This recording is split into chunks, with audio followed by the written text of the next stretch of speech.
Top of the morning, everybody. Eric is here, but he's not here. Cernak is here, but he's not here. I am here, and I am here. So good morning to everybody. Good morning to Diane Matthews. Pleasure as always. Hope you are doing well.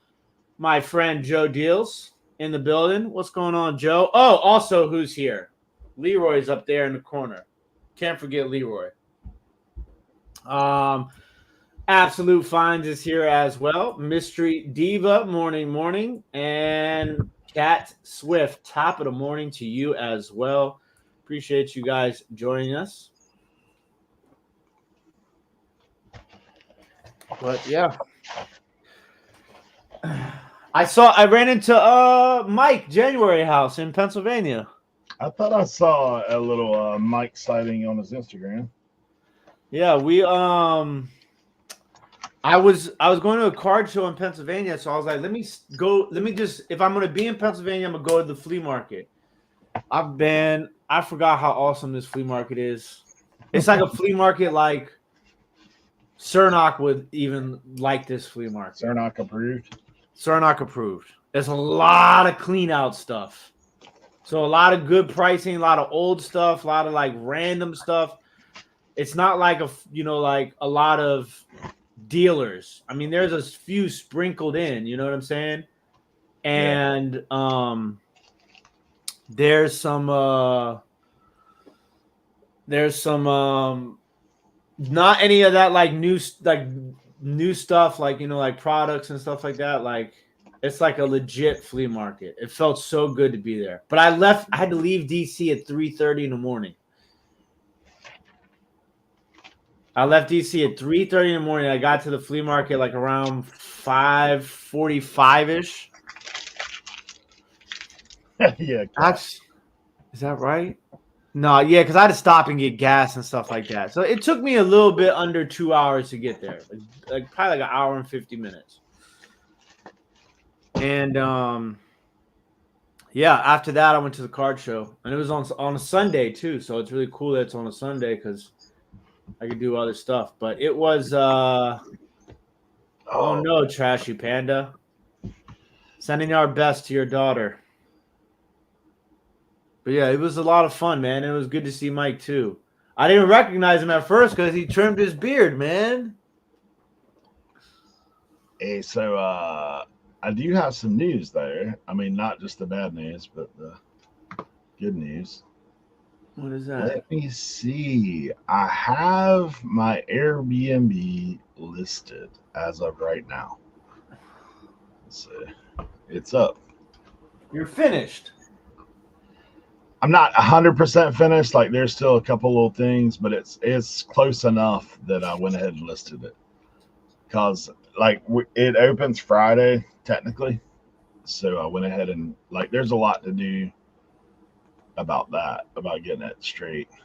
But all right, well, send it to me because, you know, I told you Josie's excited.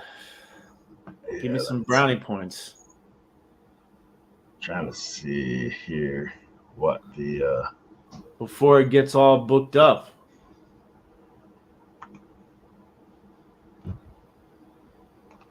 How many people does it sleep?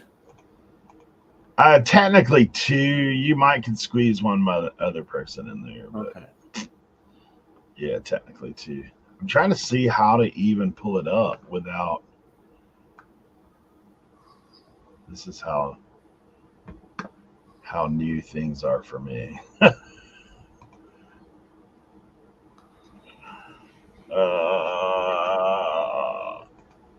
Yeah, let me see.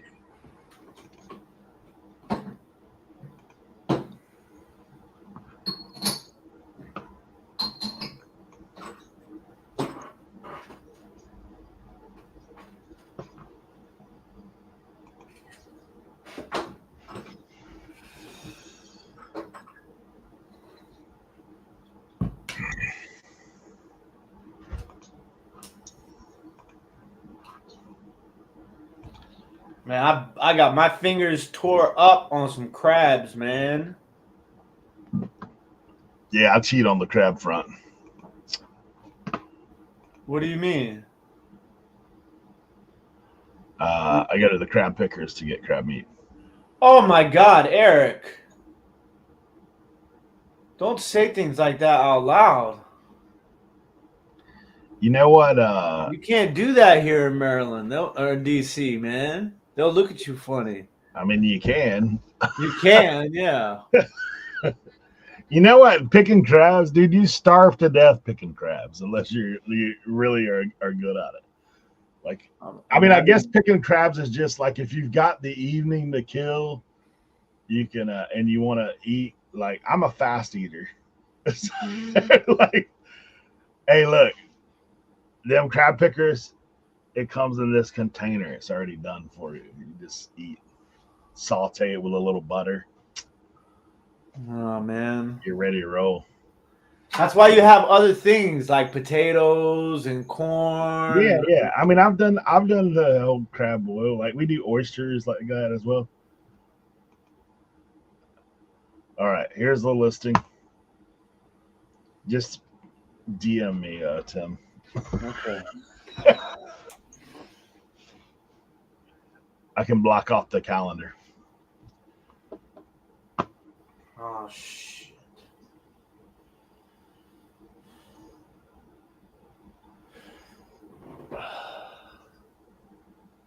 I still haven't took all the pictures of the outside. That's one of the last things I got to do. I got a guy coming tomorrow to bring me some material to I'm doing like this big fire pit area. So I've got to get some stuff to put on the ground for that. But headed back to Alabama this weekend. I'm looking forward to some seafood. Yeah. Must be southern Alabama.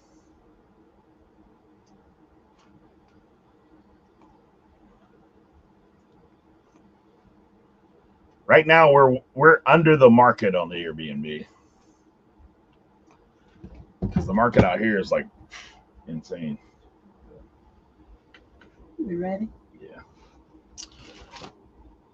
All right, guys. Well, on that note, so that was the good news. The bad news is I got a buddy of mine in the hospital that's not. Oh, Cat. Hold on a second. You can actually see floor in here right now. I have all this unlisted on the bottom, but yeah, I'm still not like Ginger Marvin stocked or anything, but got it. Now you guys can lift up my buddy in prayer today if you get a chance. Say you can't find the page on the link, really? What do you mean?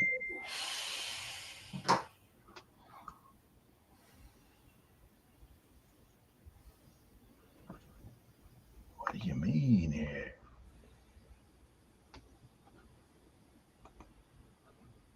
Copy link.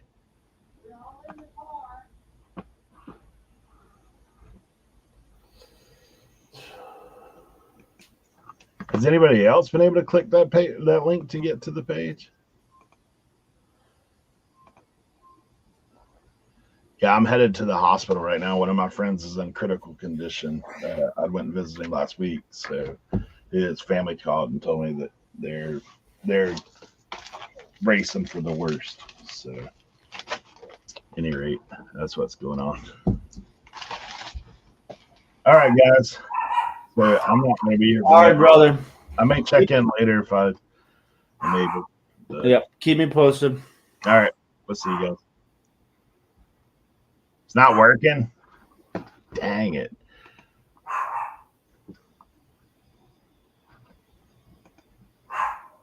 Hey, just look up Wanchese, North Carolina, and that's going to do it. That's what it is. Maybe it takes a minute for it to go live. All right, guys. Thanks. All right, Eric. Don't forget to leave yourself. You're still on the computer. Oh, you can sit and look at my room the rest of the day.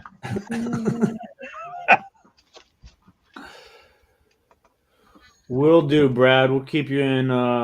Keep your sister in our thoughts. Oh my God. Josie's having car trouble with the new car. No, what's going on? I don't know. It wouldn't start this morning. I jumped it. It worked. She went to work, and then she tried to. When she got to work okay, and then when she parked in the garage, she was like, "Let me see if I can start it again." It wouldn't start.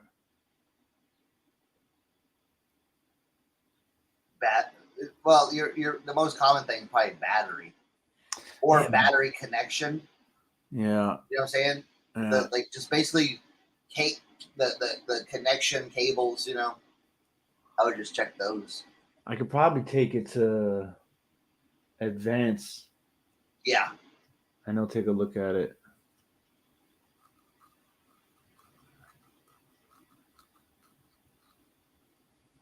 Hopefully that's the case. Thing. Oh man. Let's see what we got. Man, the other day I listened to the dirtiest pair of Carhartts I've ever found. I call them thrashed. The one you showed last episode? Yeah. Bro, I went to the flea market in Pennsylvania, Cernock. It was Cernock approved. Yeah? Yeah. Lots of clean out stuff, lots of old stuff. We're at Pennsylvania. To be honest with you, I don't even know where it is. It's not far from you. I think it's like an hour from you, maybe. I saw Mike January house up there. Yeah, I saw the photo. All right. Sold some boots this weekend. You did? Oh yeah. Oh, me too. I saw the Cernock shop was in full effect this weekend. Yeah. I sold a pair of Danner Gore-Tex.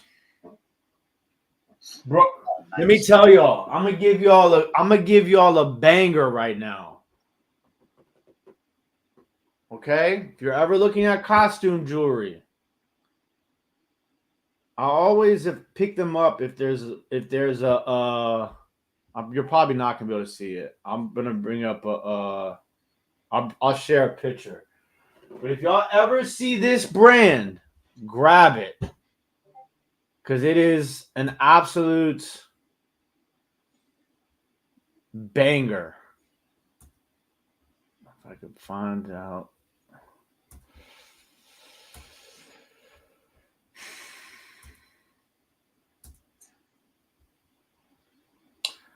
Sending our thoughts out to you too, LaDonna. There's a lot of stuff going on out here today. All right.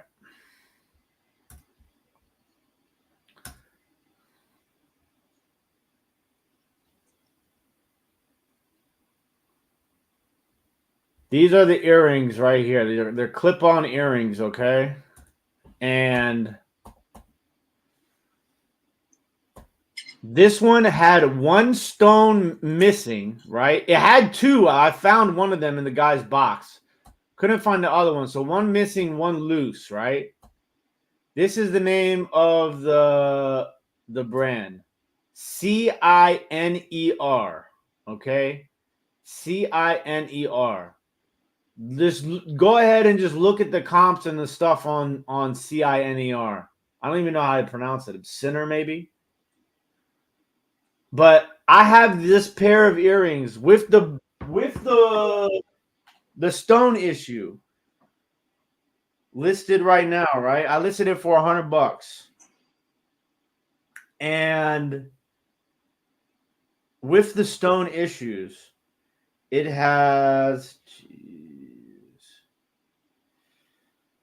14 watchers.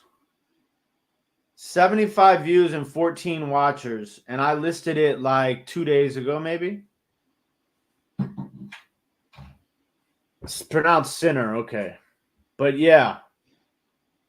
If you find this stuff, absolutely 100%.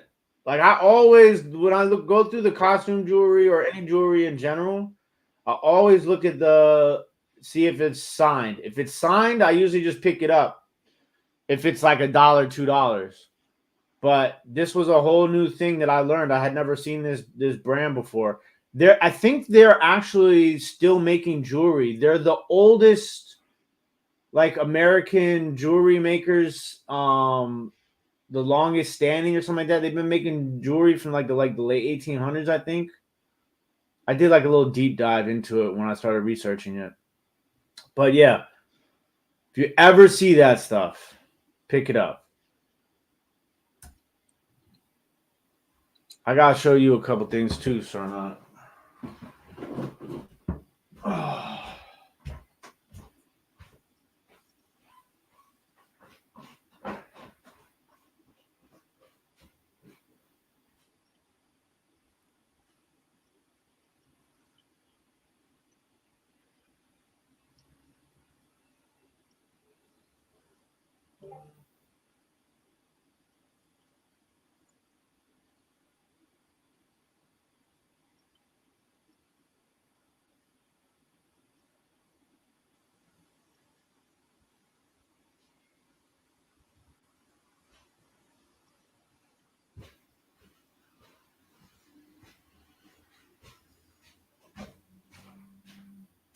Sarnak, I found these Red Wing cowboy boots. Dude was selling everything dirt cheap. I saw the boots. I'm like, oh, I'm about to score. They were like cropping out like 150, 200 on these Red Wing cowboy boots. He's like, oh, those are nice. I was like, as soon as somebody says that, I'm like, damn. He wanted $50 for them. Ooh. It was hard for me to pass, but I had to. I did get these though. These Red Wing work boots. Oh yeah. How much did you get those for? It's either 10 or $15. Yeah, those will do well. Those take the leather lotion. Will they? Yeah. They're like a suede. Yeah. Okay. But you can kind of buff out any kind of like scratches and stuff. Check this out. It's on a Toltex tag, but it's a Changes mark. And it's single stitch. Oh, that's pretty cool. Oh yeah. I haven't seen that before. No, I could not find it. Could not find another one. I haven't seen. Yeah, I'm like, yo, I haven't seen that. 1993 Warner Brothers Changes. Changes. Let me see the bottom hit. 1993 Warner Brothers Changes. Wow. All right, cool. It's a little dirty on the hem. And yeah, like on the shoulder, but I mean, I'm just gonna list it, like, you know what I'm saying? Yeah. No point in me even trying to clean it. And the thing is, it's an extra large too. Oh yeah. But double-sided. Yeah, that's pretty cool. That's real cool. Then I got now this is a good question for you. Does this, if something says it's genuine Woolrich cloth, does that mean it's Woolrich? Yeah, what do you got? Oh, yeah. I have that. But I have that in red. Yeah. That's a great pickup. I mean, it's got some, that's fine. It's old, but it doesn't matter. Yeah, it don't matter. With this stuff, it's like got like some of these little moth holes. Yeah. Yeah. That, dude, you're going to find that. I mean. Yeah. I mean, this thing's got to be like what? 50s, 60s? Yeah, definitely. I saw that. I said, man, Cernoc's going to tell me, grab that. Yep. Grab that. See? I'm there with you, even though I'm not there with you. I got this Mickey Mouse bag for $1. Oh, fun. This part like zips up and it hides it and makes the bag smaller. Now look at this. Before I show you that, I also got a little Thundercat. There we go. But this right here, to me, out of everything I got, screams Cernoc the most. Ooh.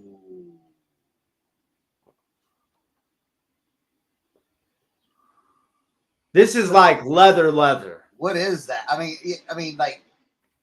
yeah. Backpack.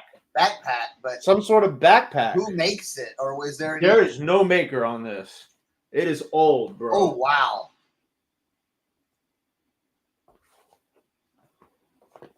That's super nice. Right? I mean, it just smells like a leather factory. Now, it needs to be cleaned a little bit. Yeah. But leather lotion will do it. But I mean, bruh.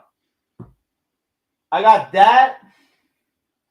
I got some ephemera, some black and white pictures. The next thing I'm going to show you. And another thing for $10 for all of it. Wow. So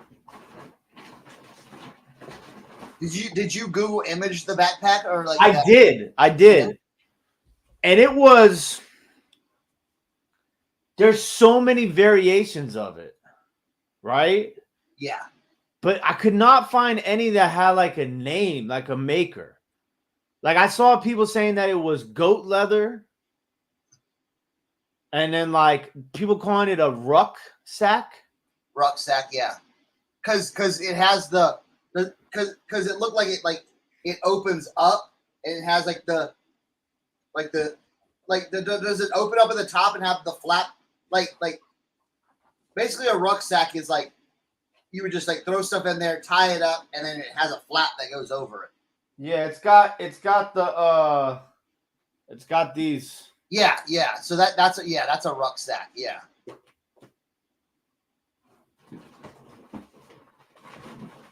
I wonder if it's military. What's that? I wonder if it's military since it has that green liner. There's no writing on that green liner anywhere. Not that I could find. Okay. Huh.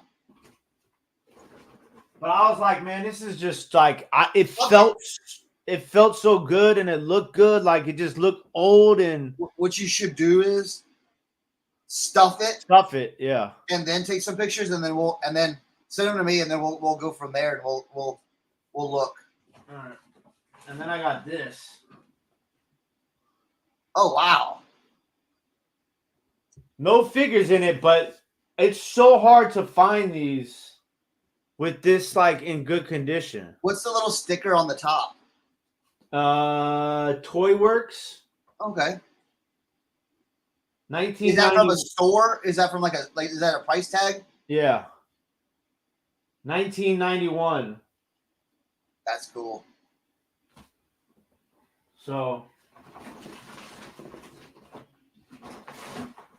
man, I saw some hats, bro. This guy must have come up on a score of hats and but they were all just, I'm not picking up project hats no more. Yeah. And there was just foam everywhere. And he had some nice ones. There were a few that I considered. They weren't like 3-stripe slices or anything like that. You know what I'm saying? But there was a few really nice ones. But he had them all priced at like $30, $20. Then I saw another clean out guy. This was different. He had a big ass box of them. And there was a dude there. He must have been a YouTuber because he had GoPro on with the strap. And he had the throwback Sean Kemp champion jersey with the Sonics matching hat. And he was just sitting there digging through it. I was like, I'm not even going to bother. I'm just going to walk by it. I'm going to come back, But yeah, right. It's that type of flea market though, Sarnak, where it's it's packed. A, B, with vendors. Okay. B, there's it's a lot of clean out guys. A lot of clean out guys. That could be good though, bro. That's what I'm saying. That's what I like. And then it's a lot of old stuff too. And very little dealers. Yeah. There are a few. There's going to always be dealers at a flea market. People who have you look at their setup and it's all primitive, antique stuff. Yeah. You know what I'm saying? Or you know what we should do though? One time, we should set up at one of those spots. Instead of shopping, just set up.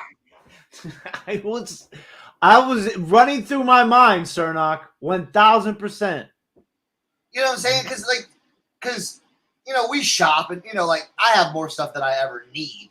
Yeah. And it would just be like cool just to be like bring a couple tables, you bring a couple tables, we just set up and then we could just switch. And then we could just one of us can go walk around. That's how to do it, Yeah. So if you want one day, maybe we can go. It's on Sundays. Okay. Yeah. So we can go and check it out. You know what I'm saying? But like it's one of those type of flea markets where you would like it. Like I know how like you like to shop and stuff like that, and it's like it's not too far off from like Mission stuff price wise. You know what I'm saying? Like, a lot of it is just very reasonable. Here, let me get. I did a little shopping yesterday.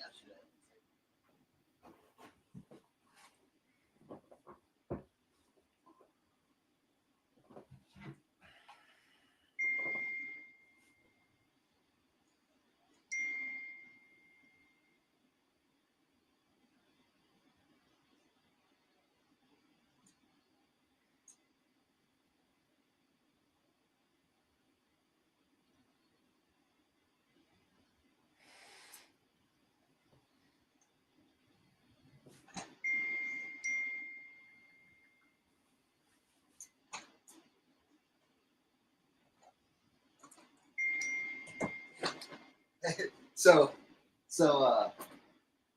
yesterday we were out gallivanting around, and Thatcher was like, "Hey, Dad, can we go by Goodwill?" And I was like, hold on, real.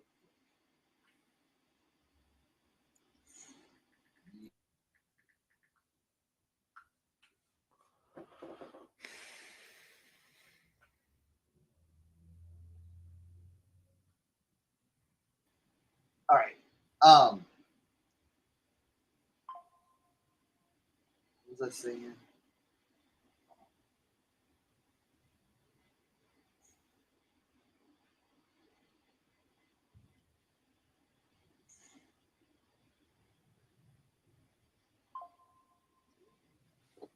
Oh yeah. So yeah, Thatcher wanted to go to Goodwill.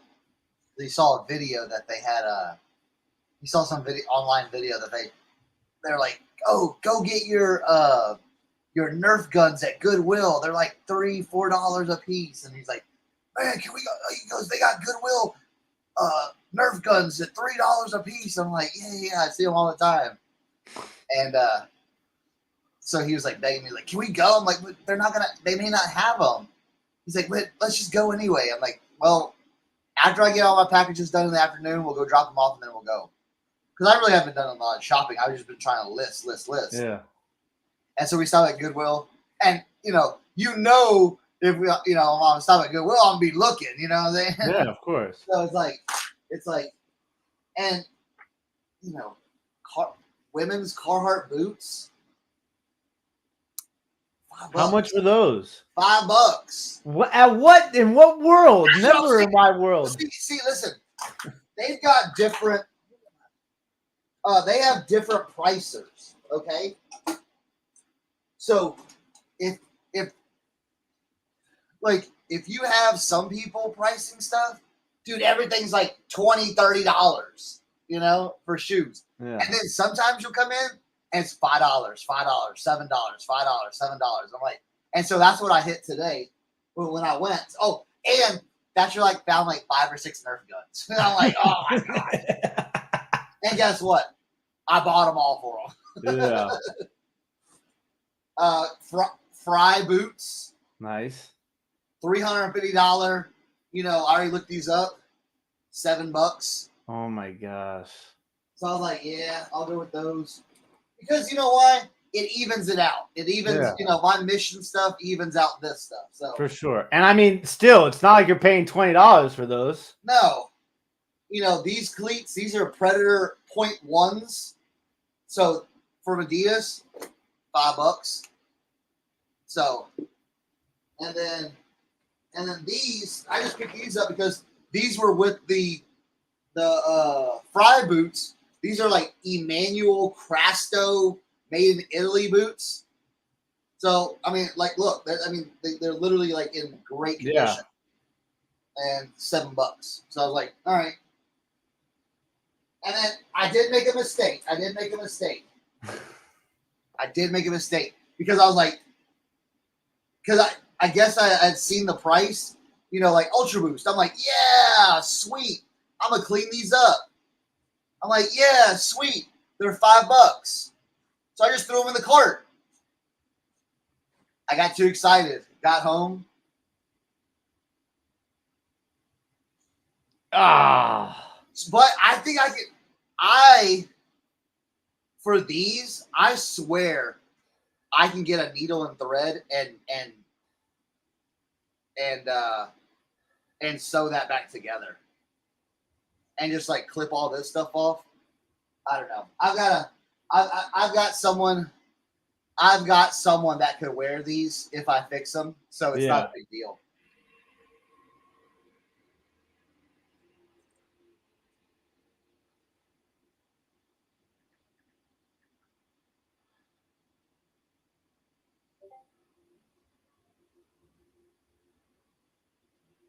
All right, boom, boom, boom. And yeah, this weekend, I'll tell you what, this weekend, great sales. Tim, did you have pretty good sales? Yeah, I sold a whole bunch. Listen, I was gonna say something, but I'm not gonna say it because I'm gonna keep it chill. Yes, I did have some great sales. Remember that glass piece I showed you guys last week? That bowl thing? Yeah. I sold that for $200. Ooh-wee. I sold those. I tell you what, Macari been cranking for me, bro. And it's so fantastic because there's no fees. It's so crazy. When I get my payout, I'm like, it's literally what I sold it for. It's so awesome. So I picked up some sealed cassette tapes, Sony, and I feel bad because it had Tower Records stickers on it, and I feel like that movie's about ready to come out today about like streaming and Napster and how it killed Tower Records. And I saw the preview after I sold it. But I picked it up at the flea market on Saturday, listed it on Sunday, sold it on Monday. Sealed cassette tape, Sony, $20. I also sold a basketball card on Macari for $10. I sold a plate on Macari for $60, Wedgwood plate. What else did we sell on eBay? I sold a Fenton piece for $30. I sold a vintage Knickerbocker toy plush from like the 50s, 30s maybe, for $35. Sold a vintage baseball glove for $50. A golf club for $25. I know there was something else that I sold too. Hey, remember that over the weekend? Remember those Dooney and Burt purses I showed? The Disney ones. One of them sold for $240. Nice. I was does that go to authentication? No, really? No. I don't think so. No. So, yeah, $239. I was like, yo. Like that was a nice little hit. Good morning, Josh's Junk Shop, and good morning, Fireball Flippers. Morning. Was there a draft last night? We saw a draft. Did I miss that? Nah, you didn't. I don't think I won the last one. I thought I was going to win.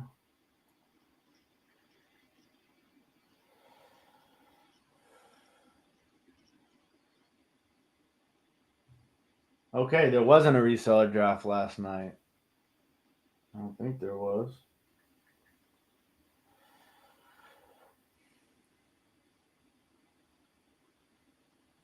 Nope, doesn't look like it. I didn't even come in second place, it looks like.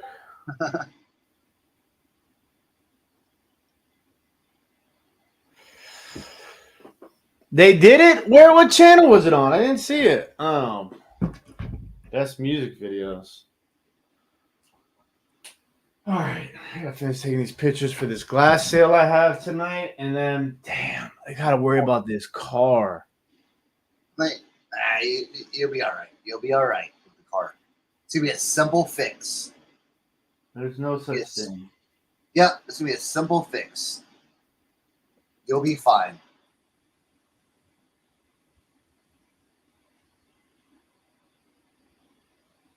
You'll be fine. All right.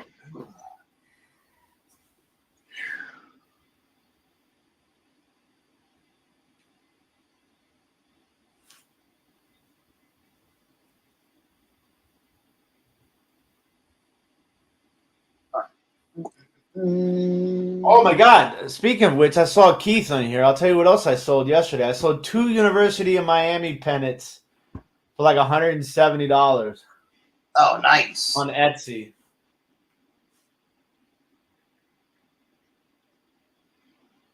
Here's my weirdest sale. Let me show you. Let me show you my weirdest sale.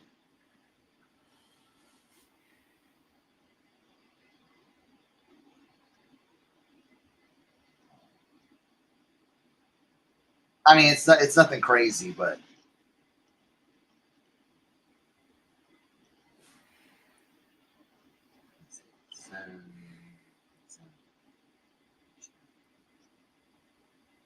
look at this.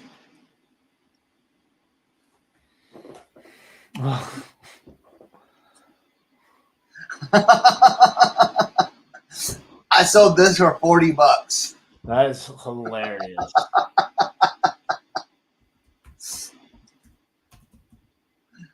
So if you see this old weird stuff every once in a while, pick it up. I still have another thing of cheer to sell.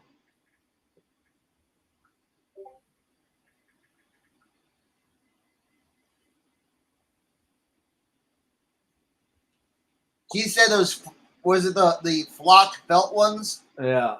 Yeah. The ones with the old logo. That's nice.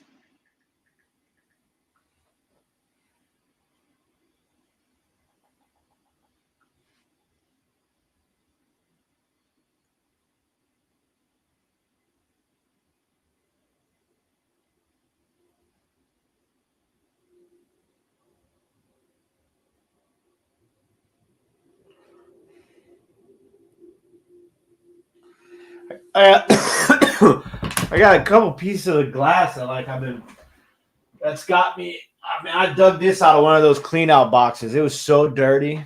I cleaned it up real nice.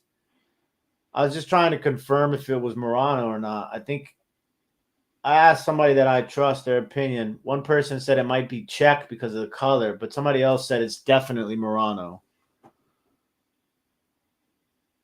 And then this piece right here, the thing is one of the brands the guy told me it might be, I don't know, maybe this isn't an ashtray.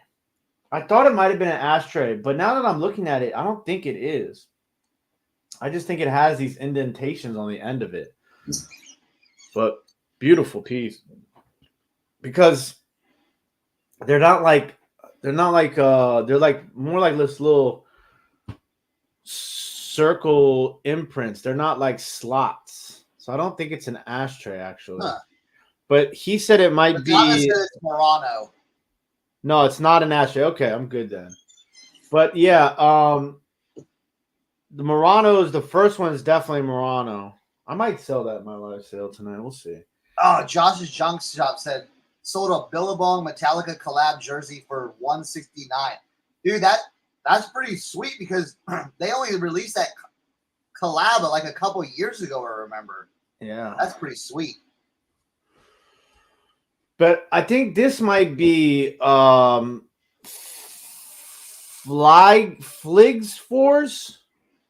I think it's like Swedish, maybe.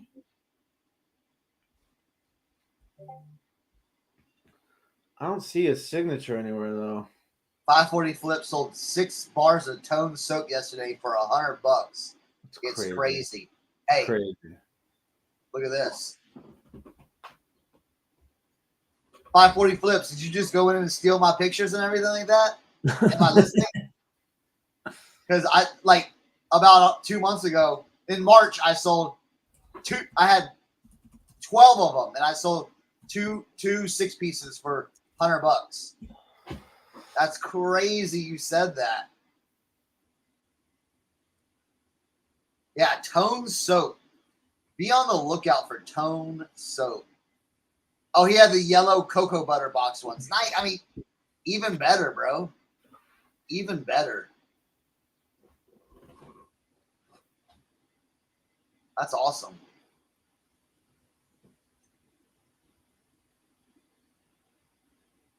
Write that down, everyone. Tone soap.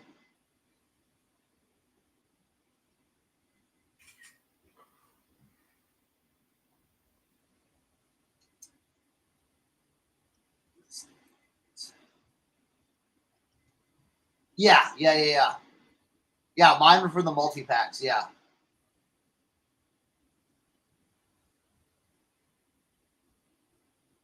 But yeah, if you find those. All right. Here's a question to the chat. Y'all selling something like this? Look at this. Y'all selling something like this? Look at. Hell yeah. They love that. So listen, Carhartt men's thrashed khaki dungaree carpenter work pants. Yeah, union made, so I put union in there. Yeah, these. But listen, I mean, that's why, maybe see with this right here. If you see this right here, that's union made right there. Union made. Yep. So, but I mean, did they sell already? No, they haven't sold. They will. They will. Did you put them on Depop? I haven't yet. I haven't put them in anywhere yet. Well, you got to put those on Grailed and Depop. Oh, right yeah, away. yeah. Oh, yeah. You know it. You know it.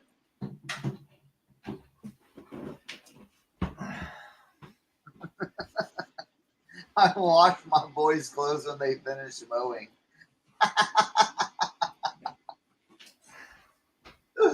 Right?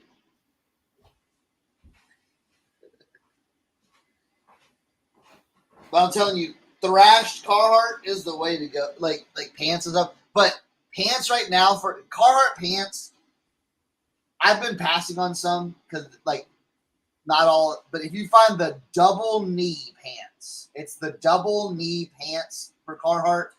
Those are the ones that are worth money. And then, all right, you know what? I'll show you. Carhartt double knee.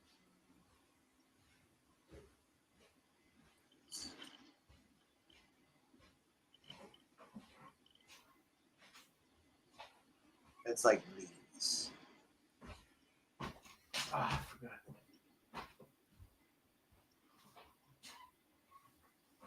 See, I think this guy's selling them too low, but yeah, he's got a bigger size.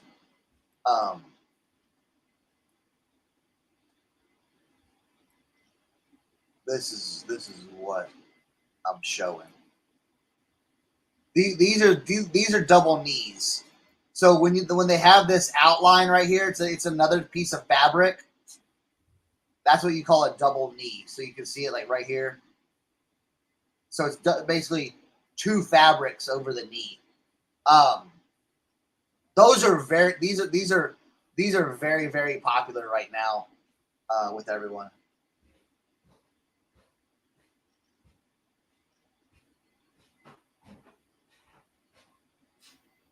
Oh wow, 540 Flips. That's crazy. Here's another one for you guys. If you guys ever find these Westmoreland Bulldogs, these things sell for like $30 a piece all day. If you find the crazy colors, they can sell for like 50 to 100.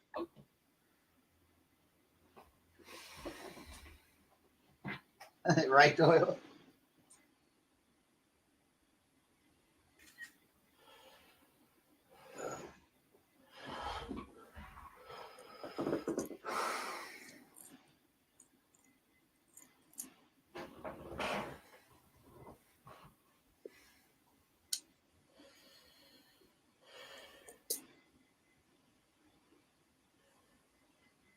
$540 flips. Just take some pictures and send them to me. I'll do some research for you, bro.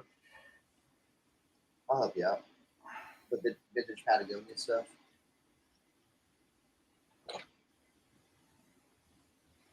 Oh, and I got this. I got this for Megan's daughter. She's into Hello Kitty stuff, so I'm like, yeah, I'm gonna get this for her.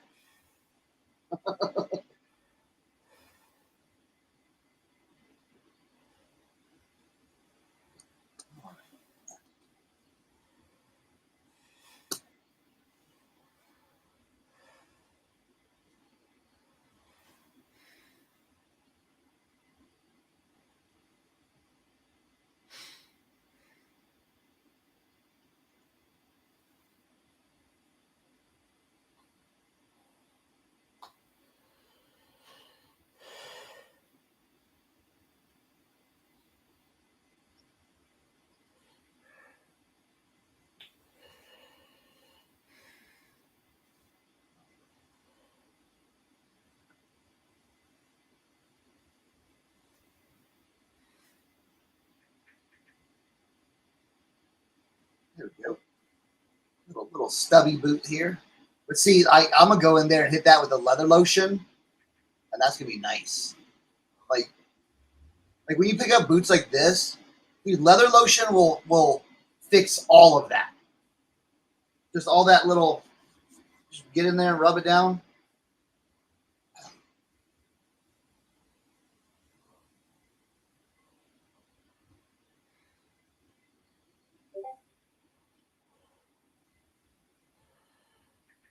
Oh, that's interesting. Yeah, the wrestling stuff. Yeah, it just depends on who signed it, the wrestlers and all that stuff, the popularity of them. But again, you know,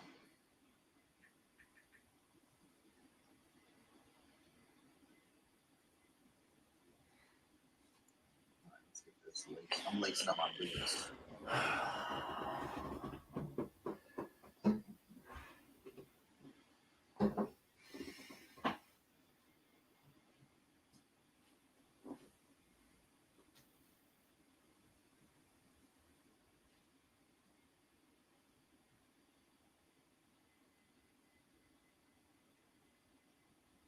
All right. The bottoms are really good too. Sometimes you can just take a brush with a little leather lotion on the bottoms and be done. Yeah, $5. And I thought, I was like, man, $5. These definitely got some issues. Nope. All right, sweet.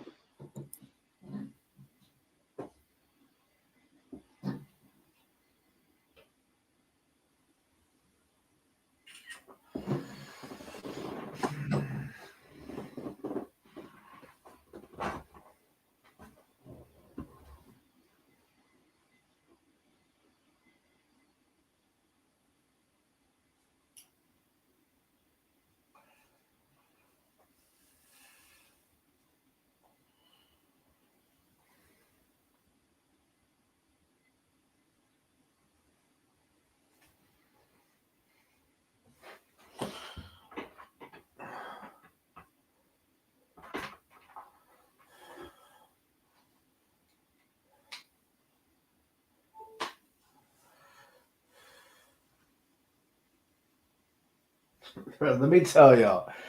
The funniest part about researching glass is when you see listings on Cherish or First Dibs, and it's like 100 times comp prices. I know, right? It's so funny.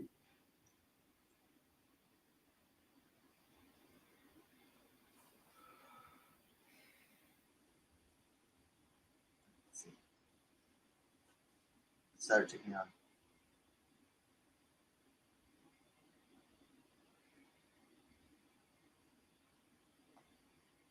Oh man. All right, nice.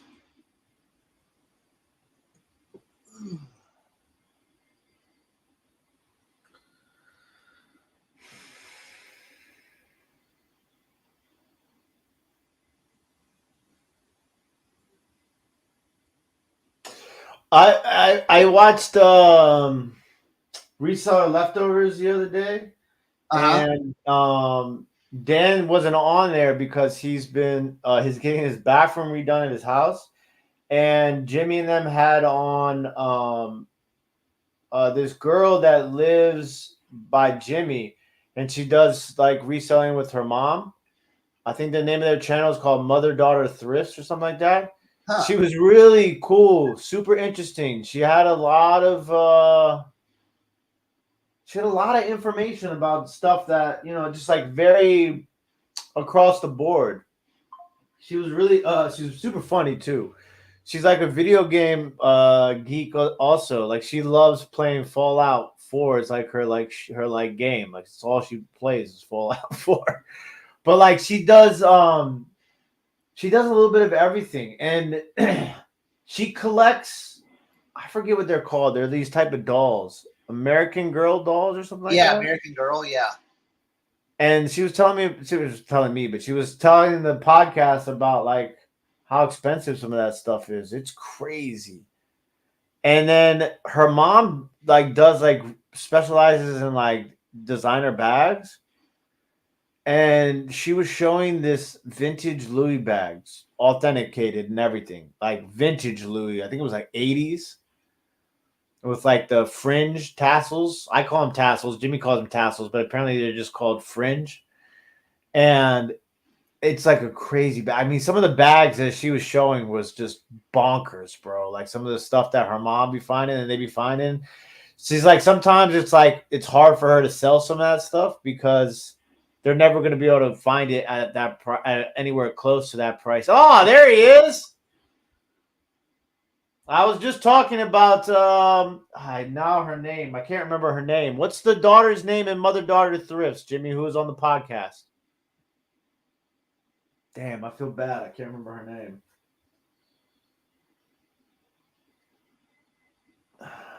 But she was really good. Tori, that's right. So yeah, you guys should definitely check out their channel. It was her first time ever being on a podcast too, but like she had a lot of really good information. She was funny. I thought it was a really good episode.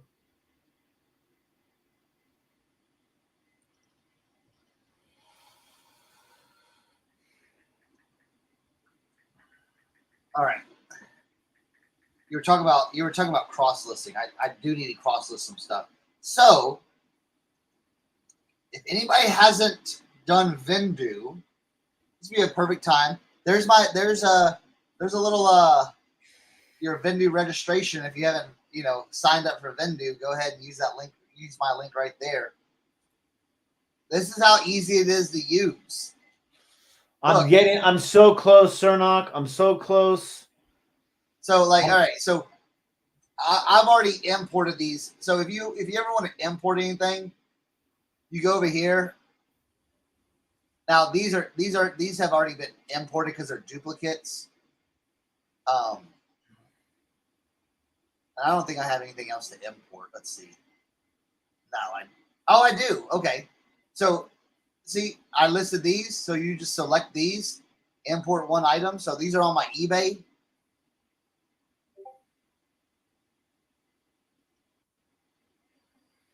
Now, the one thing I am going to have to do on these.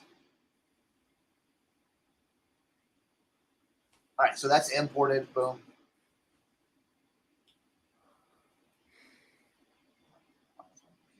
My computer's just running slow, so. And then like these right here, boom. Now, since I imported it in late, it imported the sale price, but I can go see in this. So in your Vendoo form, you can go down, and it's already it's already done all this stuff. You can add some stuff that didn't pull over from eBay, like secondary color and like your tags. So these are your hashtags. Like I'm gonna say snake skin, women's boots. And see how it makes those like. See how it does that? It makes your these are your like tags that are used in other platforms like Poshmark, Mercari, Grail, Depop. So I usually put about 5, 6, 7. Just use some stuff that I have. So, and then just make sure that's all good. Boots, boom.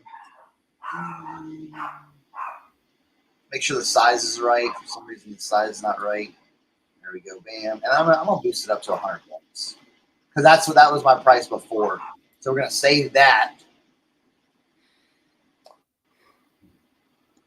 And then, so it's already listed on eBay here. In case.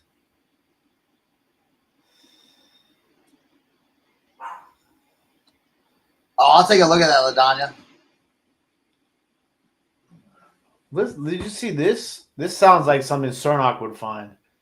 Jimmy said he found an ostrich skin pool cue case. Nice. That's gangster. Right? That sounds awesome. How important do you feel that adding the hashtag is to increase sales? It's kind of like this. There's a lot of things eBay asks for, and I do. If Poshmark, Mercari are asking for tags, it can't hurt. Yeah. So I do them. Because I do it on Mercari, and obviously it must be making a difference because if you notice, Mercari increased their hashtags from 3 to 7. 5. I think it's 5. 7 now. Oh, it's 7 now? 7 hashtags on Mercari. Etsy, Mercari, Poshmark, and Grailed all use hashtags. And Depop. That's what in the description. So if you're doing, so as I'm showing here, if I'm doing cross listing and I'm going to list it on Poshmark, Mercari, Grailed, and Depop, yes, I am going to put in the hashtags because here's my thing. A lot of people say, Chris, you list slow. And I'm like, yes, I do. Like other people, they can be like, oh man, I can crank out 100 listings on a weekend. Okay, well, cool. But are those good quality listings that you're gonna cross list and have on 5, 6 platforms, or just one? Okay, so if I do a really, really, really good listing on eBay, then that means I can have a really good listing on Poshmark, a really good listing on Mercari, a really good, down. So, that's why I do it. Do you think the original price makes a difference selling the item? What does that mean though? Like the G.I. Joe thing I showed you that had the original price tag on it. That's what I think he's talking about. So I know that for some things, it probably doesn't make a difference one way or another. Now, some items though, people like it. I think in video games, if it has a Blockbuster sticker on there or something like that, and stuff like that. Why? You know why it shows a little provenance. That's what I feel like. So if you have a Toys R Us sticker, Toys R Us doesn't exist anymore. Exactly. Those tapes that I sold, I was talking about with the Tower Records, Tower Records doesn't exist anymore. So I think in some cases it I don't know if it completely makes the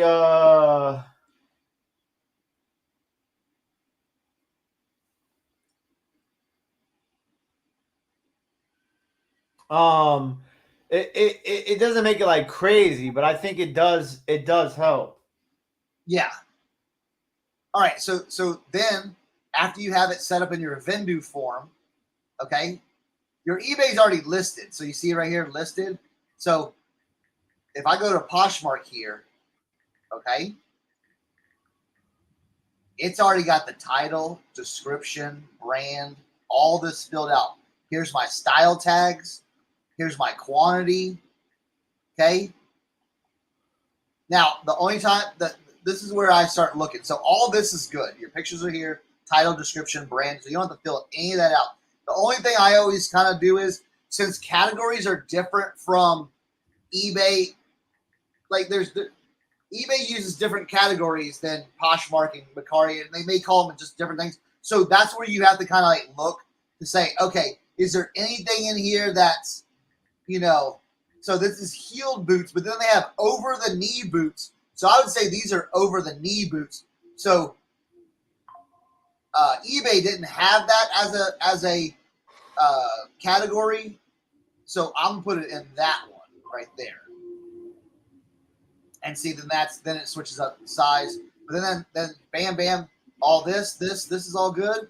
And look, I changed this and this, and I'm ready to hit list on Poshmark. Yes, we are doing training at 9 a.m. Kent, yes, we're doing. You are 45 minutes late to our training. Okay, we started at 9 a.m. You need to be seated and have your notebook out, Kent. Okay, we will not tolerate this lateness from you.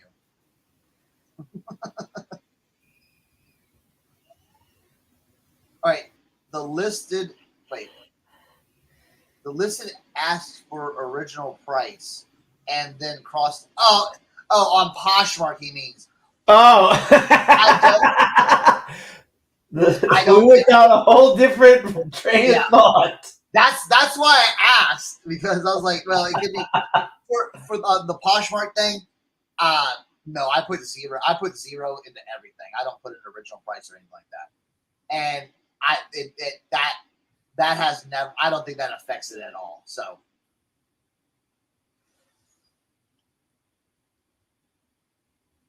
Hey, Tim. Yes. I was in the bathroom for all this because I woke I woke up late and jumped on here and then had to go to the bathroom. Oh, his friend is in critical condition at the hospital, so he went to go be with his family at the hospital.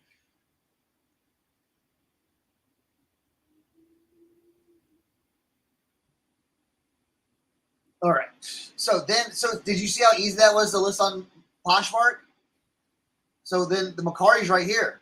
So it's like so basically you just go Vendoo, Poshmark, you just go down the line.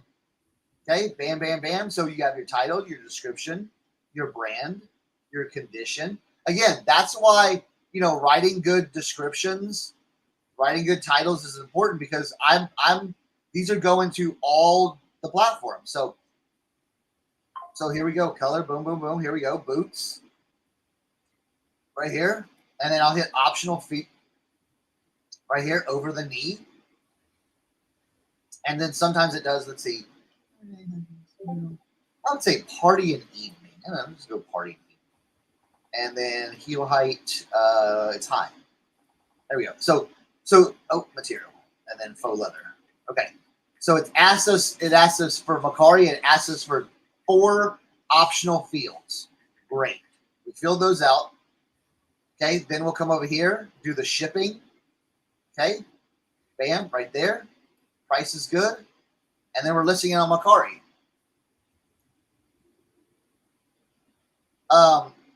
Up here, right here, if anybody's interested in doing Vendoo, hit my registration code.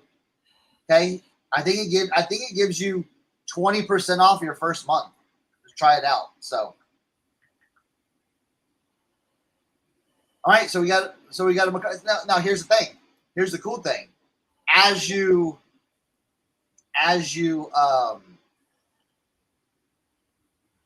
go through what you're selling, you can be like, okay, well, is it showing up?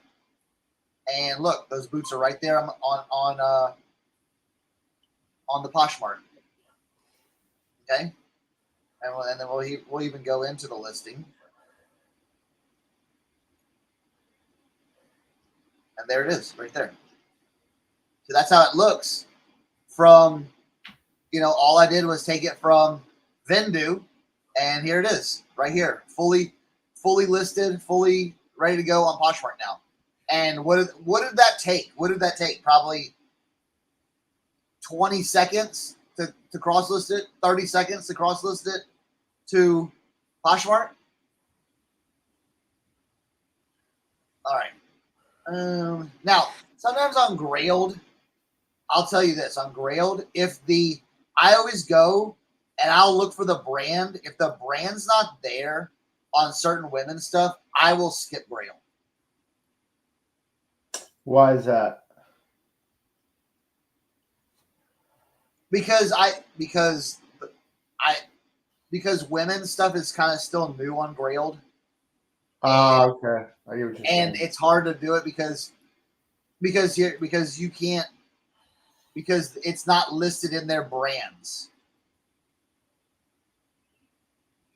So it's not gonna show up well. You could put in something like different, but well, you know what? I will show that. Oh, what happened? I clicked off of it. I mean, all the fees are different.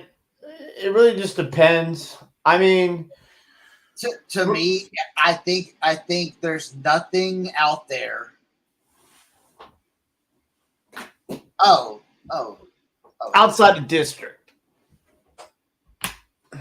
District is going to be your best fees. I think Depop and Grailed are pretty cheap on fees. Poshmark's going to be a 20% flat fee. Macari's fantastic. I love everything about it. If you can have stuff that sells on Macari, go for it. Yeah. Listen. There's nothing that's, I would say, like crazy better than anything, It's just you're just getting more eyeballs and more traction on your stuff. That's what you're doing. Because are you fuzzy or am I fuzzy? Can y'all hear Tim? Or does Tim look fuzzy to you guys? Tim, talk.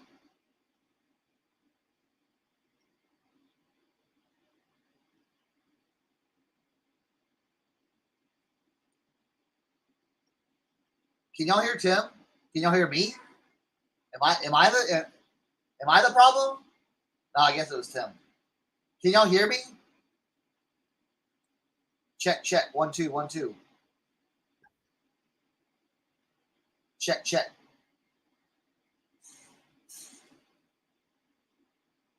Okay. You're choppy and pixelated, Tim.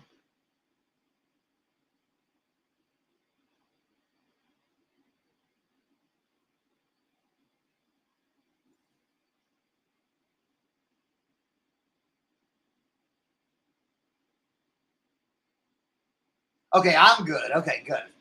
Tim, you got to fix your setup. We can't hear you. Nobody can hear you.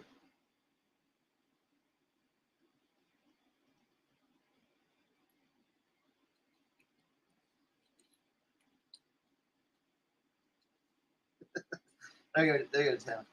Tim is no good.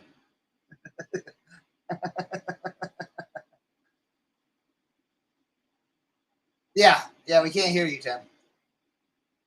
Tim's going to work on getting that fixed.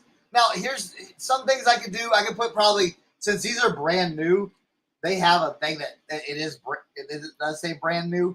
So I could put that as a brand if I wanted to. We might. Only thing on Grailed is you need to fit it into 60 characters instead of 80 characters. So there we go.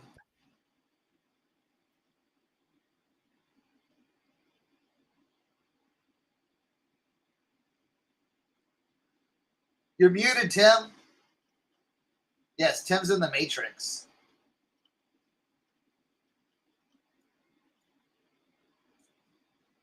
Yeah, they can hear me, but not Tim. All right.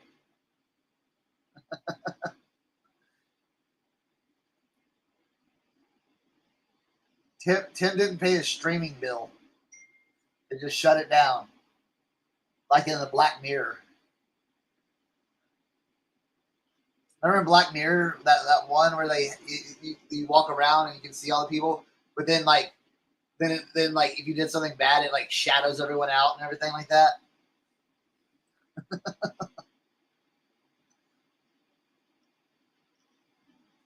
All right. So bam, bam. So we'll do Grailed. Here we go. We got brand new black, blah, blah, blah. Pretty easy. Women's boots. There we go. 7. 3-inch heel height. I mean, it's pretty easy to list. Bam, bam. All these are set. I've already have all these set except the offers. All this. The cool thing is a lot of these things you can save as default right here. So if you save it as default, it will every time you go into your next one, it will save it like that. So if you have like certain savings you have, like, you know, settings you have, it'll preserve all those settings. So you can just go in here and list. Bam, bam.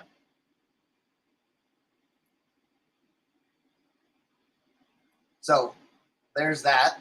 So we're putting it on Grailed now. Okay, so it's on Grailed now. Perfect. And then we can come over here and look at our Grailed. And bam, right there. They're here. Okay, so like, look, see, they're already there. So we're gonna go back here. Check, check, check, check. Oh, there we go. Tim's like, right here, Tim.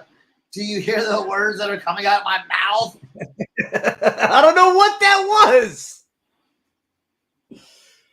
Oh! They're trying to silence you. Other resellers are trying to silence you, Tim. I'm not even going to touch that. Not even going to touch that.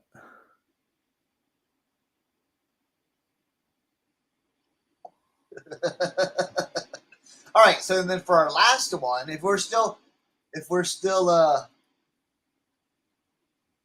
with me, I put it right here, the Vendoo registration, my registration in the chat. You know what I'm saying?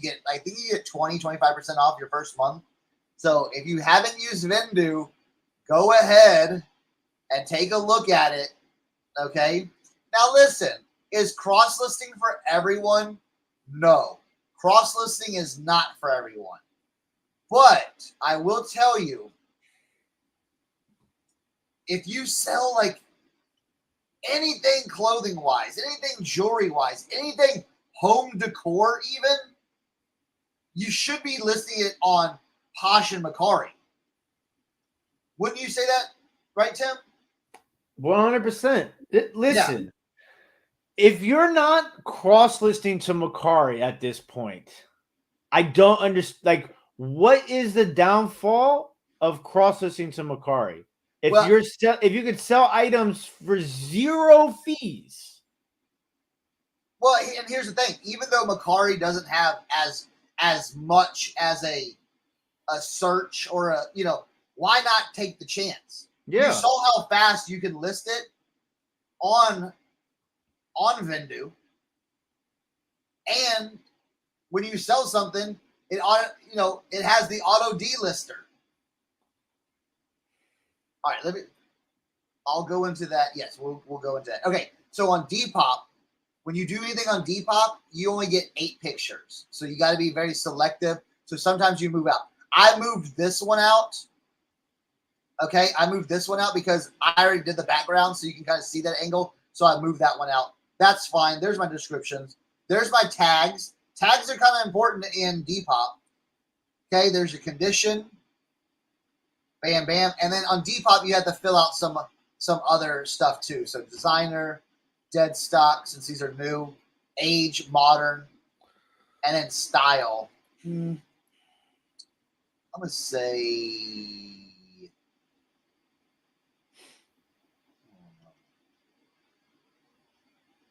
They got all these styles. Let's do a little biker. Let's do a little like boho, whatever. Bam, bam. There we go. Then you got some optional fields too. There we go. We'll do over the knee. We'll do faux leather. This is where I was saying, like, sometimes these don't translate to the others. So, and you know, you get, sometimes you get like, you know, you can add stuff in. Occasion, I kind of leave these out, but going out, let's see, party, special occasion. I don't know how important the occasions and all this stuff is on Depop, but I fill it out because it's just another thing where it's like, well, hey, let me put 3 in here just because someone might be searching it by occasion. It might be rare, but you never know. Parcel size, we'll do XL, I do 35, and then the price is there and everything, boom, boom, boom. And we're gonna list some Depop.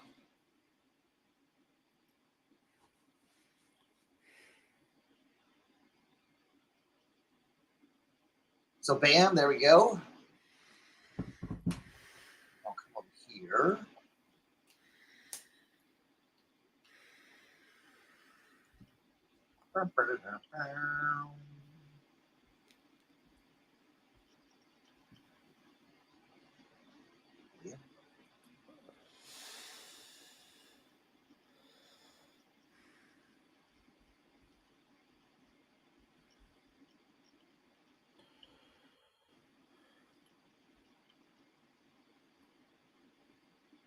All right, boom, listed there.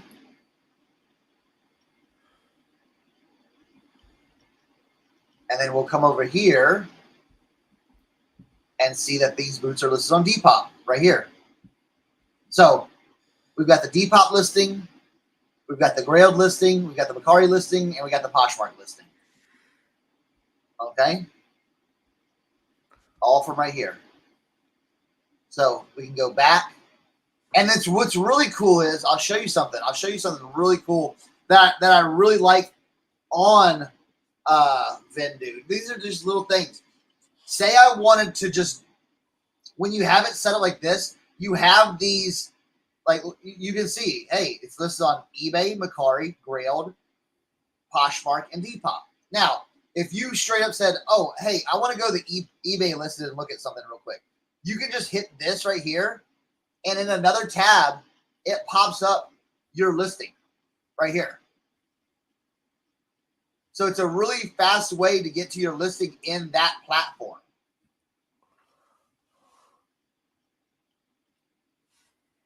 Y'all see that? That's pretty cool.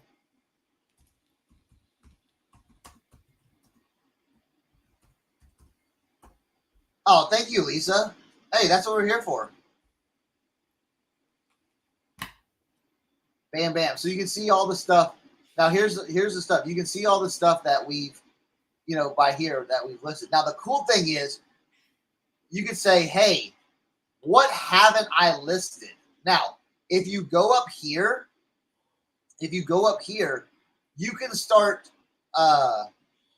you can start saying like, okay, what have I not listed on? So view not listed on Poshmark.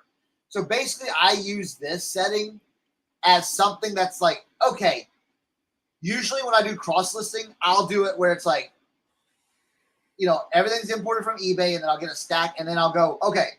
And then like you just saw me do it. Now, it took me a lot longer to cross list those to the 5 different platforms because I'm talking and interacting the entire time.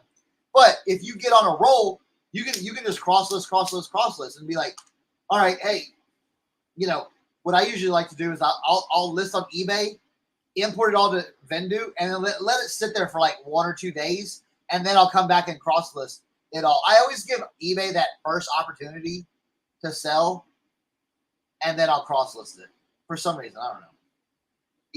eBay's always baited me, so. But it can't hurt, and I think that's old thinking from me because I was always like, oh, I don't want to like list it on eBay and then list it. Right now, you can list something on eBay, import it on to Vendoo, and cross list it immediately because with the sold when they it's the automatic detection for solds. You can already have. Now, I haven't had any sold, so maybe during the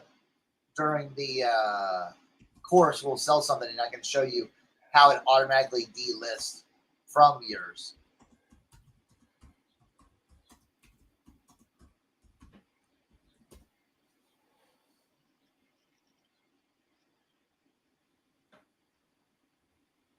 Wait, Cat, opened up a Macari. Wait. Great. Listed one item. Great. Minutes later, went to list second item. Told. Now, Cat, what? Yeah, what did you list? And and I wonder. And did they take down that first listing?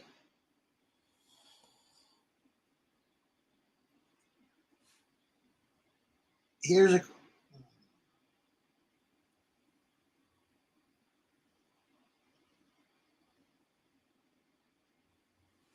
question, Kat. In your description, did you say anything about payment or anything like that? Because back in the day with Macari, I got my account shut down for Me that too.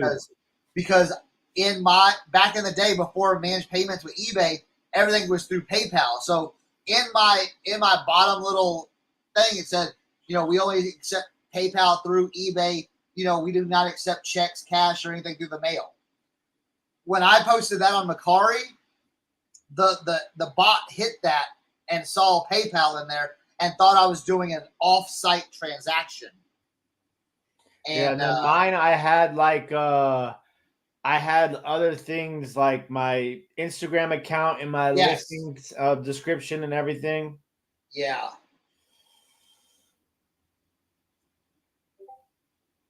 Yeah, that's the only thing. It's buggy on how that works sometimes. Now, if you wanted to go see here, marketplace connections, everything with.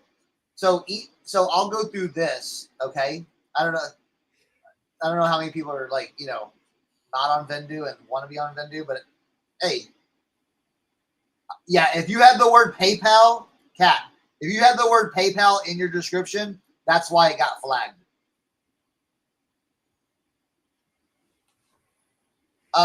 So you can see you can do eBay, Etsy. I don't have Etsy connected at this time. Whatnot is now. Oh, and Whatnot has sales detection. Wow, that's very cool. And then you got Macari, Grailed, Poshmark. Now, Grail does not have the sales detection yet. They are working on that. You have Facebook Marketplace, and you have Depop. Depop now has sales detection.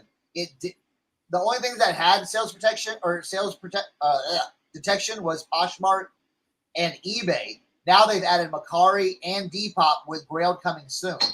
So that's really cool. Also, you can do Citizen, Shopify, or Vestair. So a lot of cool stuff. Listen, LaDonna, I wish it was too. I wish it was too. It's not necessarily on district, but it's a lot more difficult for them for some of the back end stuff. The back end API stuff, yeah. Yeah, but I have plugged it into Ivan's ear on multiple occasions. So yes, we have. All right, so here's the breakdown of how you can do it. Okay. Everyone's like, well, what does it cost? What does it cost? Okay. Here's the thing. I pay $42 a month. Okay. Now, yours may look different because, man, I swear some other people were saying it was different. Can you, Tim, you don't have a Vendoo account yet, do you? No. Well, wait, make sure you sign up with mine if you do. I know. Don't worry. I've had others go, oh, yeah, I'll do it. And then they never signed up with my code. Yeah, no, I would never be one of those people. I hate that. So yours may look different, but this is kind of some of the pricing. You know, now when it says 250 items, what that means is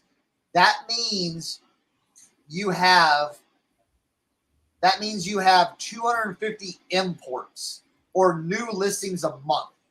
Okay, that's what that is. So I do about 250 listings a month, cross listed. Okay, because I've got other stuff. I've got the auction. I've got people that come wholesale. So I do about 250 listings a month, because that jump from 250 to 600 is a little like, you know what I'm saying? If they had I put in their ear, like, they need to make a 400 tier for $39.99. But it may look different because some people are, just new. Well, so, all right. So this is how it works. You have a period. Let me show you mine. Let me get out of this and return to mine.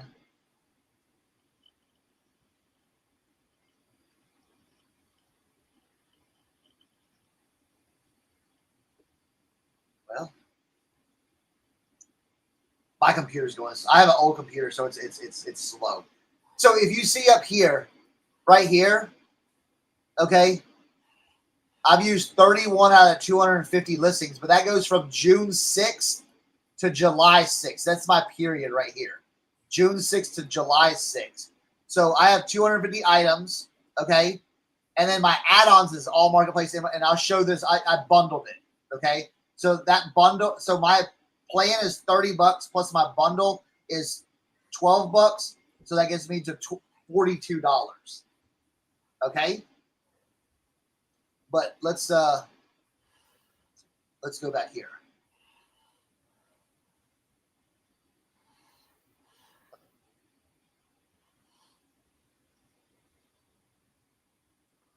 What happened?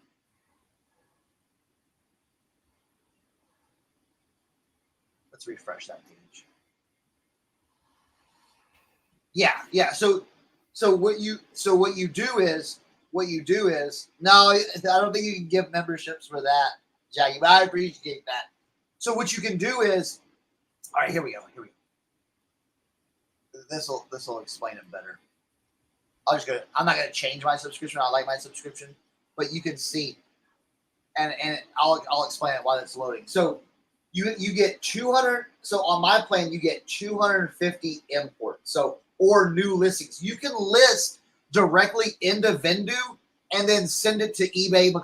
I just love listing on eBay because I know what eBay's asking for, so I can go in there and do all that stuff. But you can do it on the reverse anyway. You can list everything. So you get 250 a month. Now, if you don't use them all, it just it'll go from, say you use 200 out of your 250 listings. When July 6th hits, it reverts back to zero. They don't, and that's the one thing I don't necessarily like. I'm like, hey, if I'm paying for all these potential listings, I want them, but it does not. They don't roll over. That's the only thing.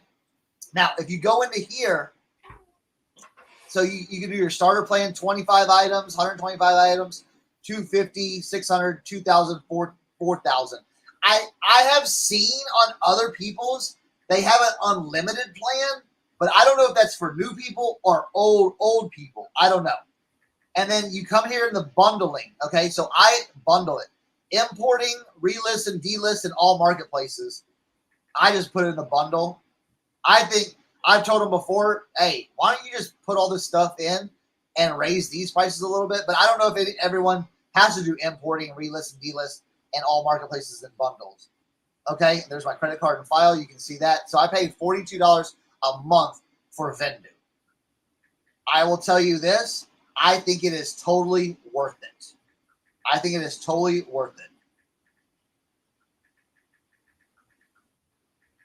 So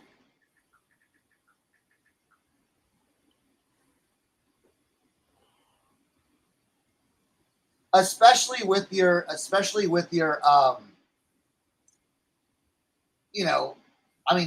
just say you're doing Poshmark and Mercari. I think it's worth it. and you don't have to do the 250 items. Maybe you only want to do 100 items. Maybe you're just like, hey, you know what? Let me just do it easy and start off slow. That's what I always tell people. Start off slow. Sometimes I had this one guy that was like, man, I've got 4,000 listings. Why don't I just dump every listing I have? I'm like, whoa, start off slow. You don't want to just dump all your garbage into it and then try to figure it all out. I'm like, start off slow. Start off with 125 listings. No.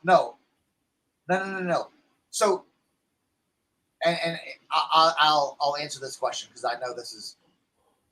I know this is no. Once you have a listing in there, it's yours. Look, I have. All right, get off of that. Get off of this. I had my marketplaces. See, in Vendoo, I have 793 active listings, and I've sold over 4,000 listings right here. Okay, pretty good sell-through rate, wouldn't you say? Huh? I would say 793 with 4,000 sold. So once you, say you're 200, say you do that first month and you do 250 listings. Okay. Once those listings are in your inventory, they stay in your inventory. They stay. Okay. All right. Let's see. Kat says 200 by item or listing. No, it's just by listing. So that boot, that misguided boot you see, that's one listing. So even though I put it on 5 different platforms, that counts as one listing. No.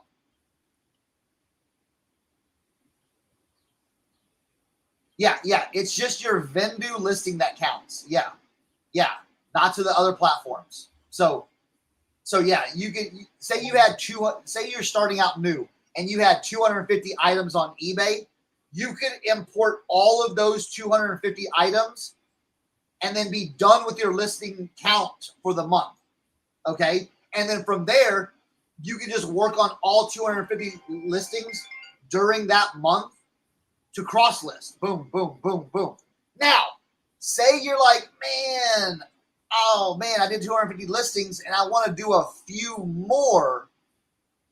Well, that's where you could come in and under your subscriptions, you can purchase additional items.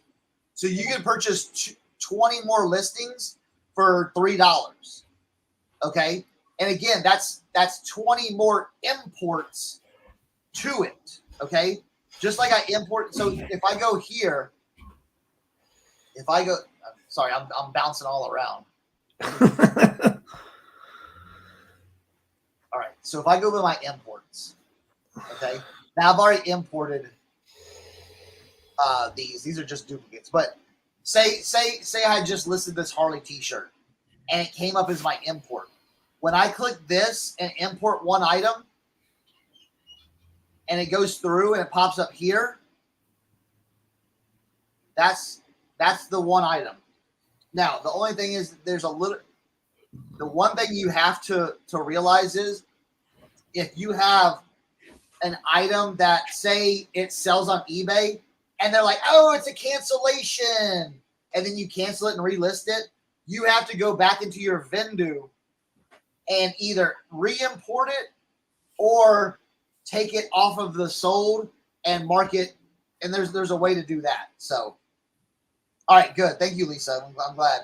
So yeah, so that Harley listing, so this listing, when I import it, counted as one listing. That one listing, I could take it and put it onto 5 different platforms, but it's still only counted as one listing. So I've got listings in here that are just imported from eBay, like this one, this Carhartt jacket. All right, if I go and cross list it to Poshmark, this item number doesn't ever move because it could be listed on eBay, Poshmark, Mercari, or it could be listed just only on eBay. But it only counts as one item, and it doesn't affect it. And even if I don't, I could even leave this Carhartt jacket. I could leave this Carhartt jacket for 3 months and never cross-list it, and then eventually cross-list it, and it doesn't affect like anything because it's already been counted into my inventory. So yeah, it's like if you put, it's like this. If you put a nickel into it, okay, if you put a nickel into it, that counts as 1 nickel. But once you put it in your hand, all right, and someone else has 5 pennies, you could trade that nickel for 5 pennies, and then now you have 5 pennies, but that only counted as 1 in the initial. I think I over-explained that. I think everyone's like, yeah, Chris, we got it. That's correct. It counts in the inventory, but not each place it goes. Yep. So that's the workaround on that. Any other questions I might be missing? Anybody have any other, like I said, you can search. You can be like, hey, what do I want? Let me see what I have not listed on Depop. You know what I'm saying? Maybe I missed something out there.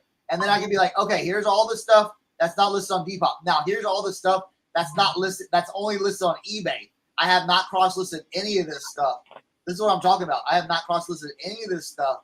So that's prime for so you can do stuff like that. Or you can say, hey, let me look at everything that I've listed. And then you can see from that. Here's the really cool thing. You can go into your solds, okay? You can go into your solds.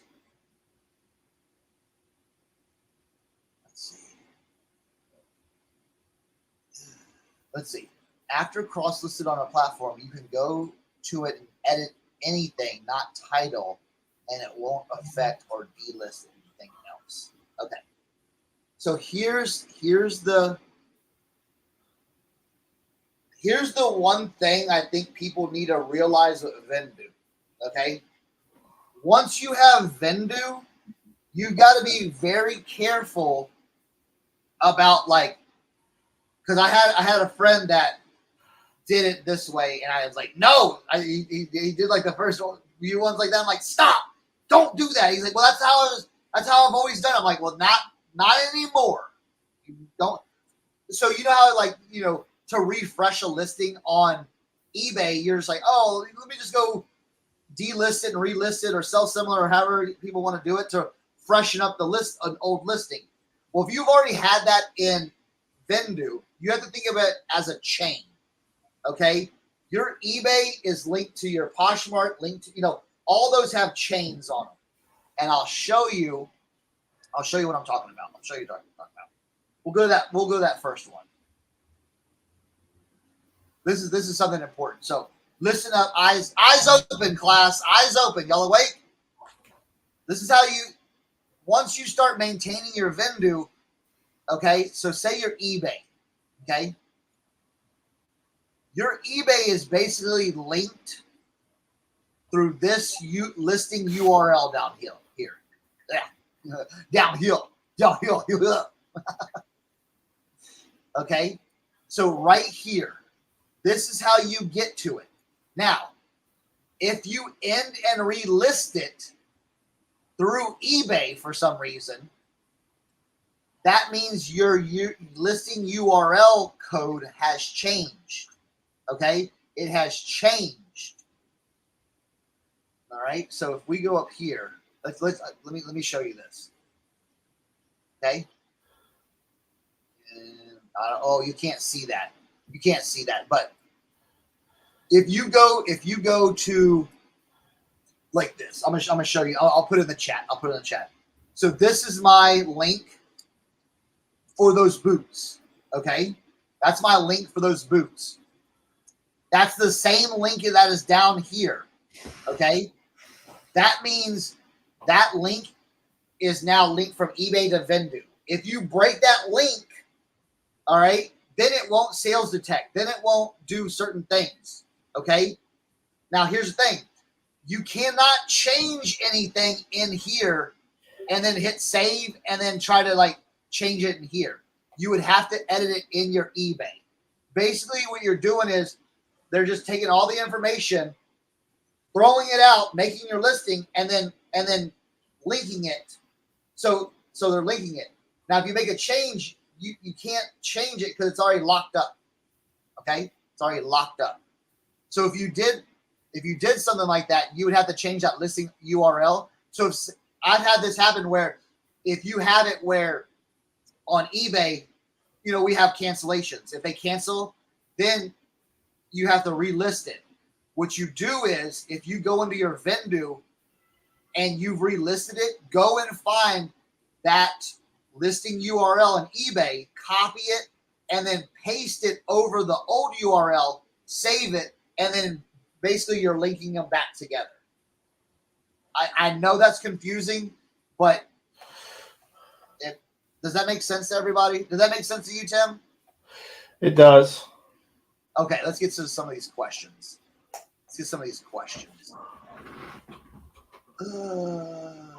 Yeah, that's what I was saying. After cross-listing on a platform, you can.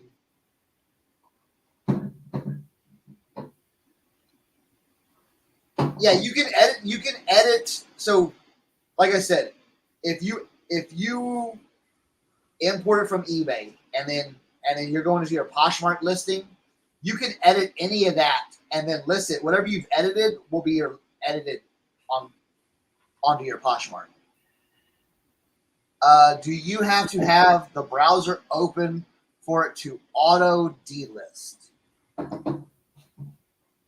This is this is actually a very good question because I don't know. I don't know that. I don't know.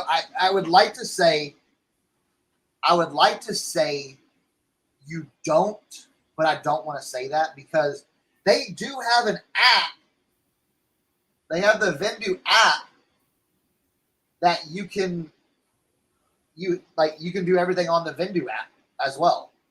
I haven't even showed that.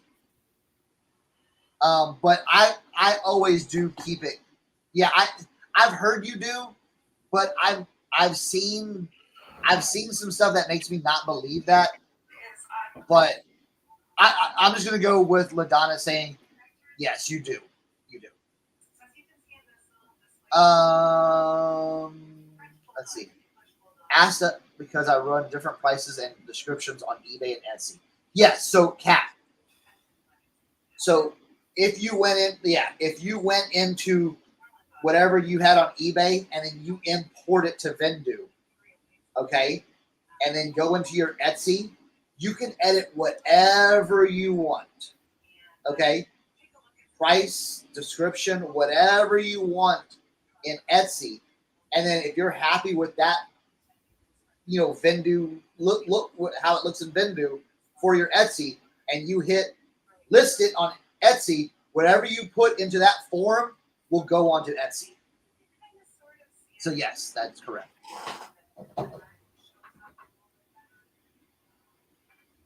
Let's see. Before I forget, and you guys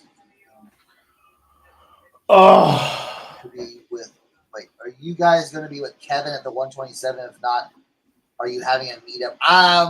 I think Eric, I'm unfortunately not going to be able to go to 127 because my son has that's right in the middle of their band camp and everything like that. So no, but I don't know. I think Eric's still working on some stuff.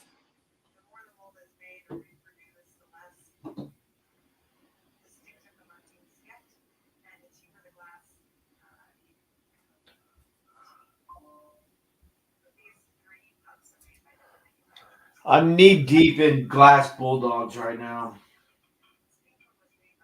Yeah, what?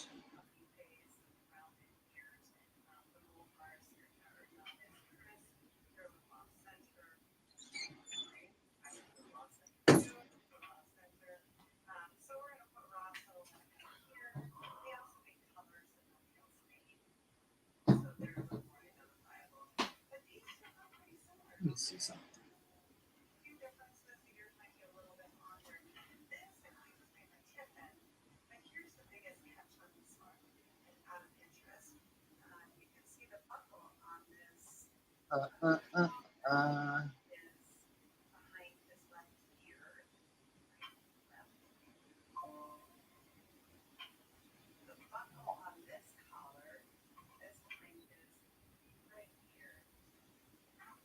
What? Y'all gotta be kidding me. What? Oh, that's ridiculous. Concert ticket prices have gotten out of control. Oh, bro, don't even. All right. So listen. All right. So you're from DC, so you know what this is. Remember HF Festival? Oh my God! Yes, so I saw. So you saw. I'm assuming you saw the rumors that there. Okay, so it's coming back. Is that Listen. confirmed or is it a rumor? Oh, it just got the email. Postal Service, Death Cab for Cutie, Incubus, Bush, Garbage, Jimmy Eat World, Girl Talk, Violent Femmes, Tonic, Filter, Lit. This is like 1994. That's the only lineup they've released. That's what I have. Yeah. Okay. I have no interest in that. All right. Guess how much tickets are for the pit and seating? This is at Nationals Park. Okay, in DC. Guess how much tickets are for the pit and seating? So the pit, I'm assuming, is on the field. Yeah. I don't know, $100 for the pit, $60 for the stands. And then what are the seating? And then they have the lawn. They have a lawn section. The lawn section is by this where the stage would be. Which one's by the lawn stage? section is the farthest out. Okay, so the lawn section is probably like $20. $250 for the pit, $250 for the seating, and $150 for the lawn. That's ridiculous. For one day. Bro, do you remember that's crazy to me that they have it separated. Back in the day, RFK, one ticket to get in. That's what it was, bro. One ticket. You could sit wherever you could go wherever you wanted inside the stadium with one ticket. You could sit up in 420 section, or you could go down onto the field and watch the live set. Yeah, or you could go out into the parking lot and see the side stages. Yeah. That's whack. $250, bro. $250. And it's not even like a crazy good lineup. I mean, what messes with me in the vein of HF Festival? Where's the hip hop lineup? They always. Do you know how many crazy people I saw at HF Festival? I got to see Offspring. I got to see Cypress Hill. I got to see Godsmack, Stained. I got to see Eminem, Jay-Z, Linkin Park. I was there for Linkin Park and Jay-Z together. Oh my God, crazy. I went when they had Offspring. Rage Against the Machine, Green Day. I mean, like. Yeah, we had The Cure. I think we had Cure. I was there for that one. Moby. And someone else was there. And we didn't even pay for tickets. We snuck in. Dude. I was trying to explain to Josie about what HF Festival was really like. Yeah. She was like, you don't want to go, like, relive it? And I was like, Josie, I don't want to relive anything I did during that time of my life. Right? Yeah. It's insane. Yeah, they were insane. We tried getting tickets to some of the bad tickets were $650. Jesus. Jeez. Now, dude, I am going to a concert in July. I'm going to go see Justice. It's a French electronic group. Think about Daft Punk's little brothers. That's what Justice is. And I was like, oh, I'm gonna get smoked on tickets. I'm like, how much are tickets gonna be? They were only $45. So I was like, well, I'll buy two.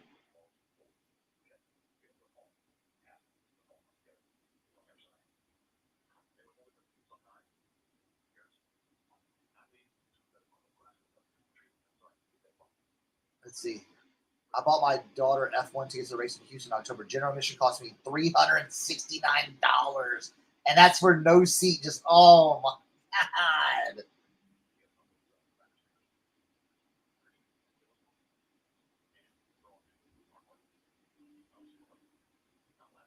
Tim, Back Alley has a question for you. I did not see the card question.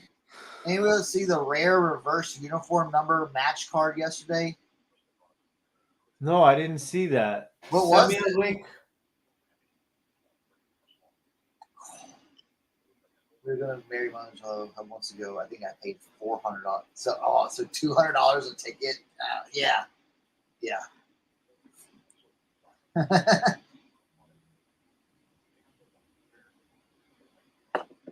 That's insane. Like, I thought those Justice tickets were going to be $100 a piece, and when they were 45, I'm like, that's it. All right. But I was like, I was thinking about $125 for that show, the HF Festival, and I was like, $250. I'm like, wow.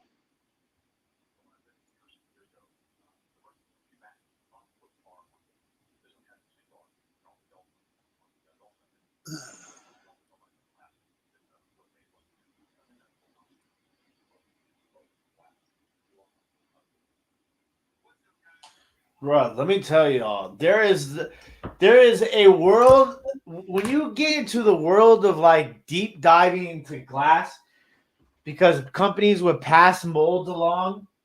Like you have to be very okay.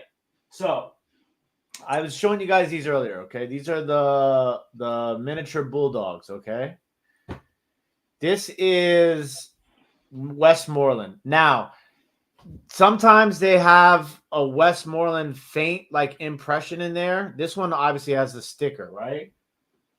And then I didn't know how valuable these were. I should have grabbed all of them. And they have like the little rhinestones in the eyes, right? And but if you look at this one, right? I mean, they look pretty much identical, right? But this one is made by Westmoreland Glass, and this one is made by Tiffin Glass. And the only way you can tell on this particular one, because neither one has any markings, is the placement of the buckle on the collar on the Westmoreland ones are behind the left ear. On the Tiffin ones, they're behind the right ear. And they come in all different colors. It's crazy. It's crazy. Can I get one to put on the PT Cruiser as a like a hood ornament? So they made them with like that orange one. I want that orange one. They made them with like these glass globs on the bottom to make them more earthquake proof in California. Huh. Interesting, right? Yeah, I think that's what they're doing, LaDonna. But those concerts, I think you're seeing a lot of dude, there's been tours. There's been a lot of tours canceled recently because these bands are trying to fill these big stadiums and big arenas, and tickets just aren't selling.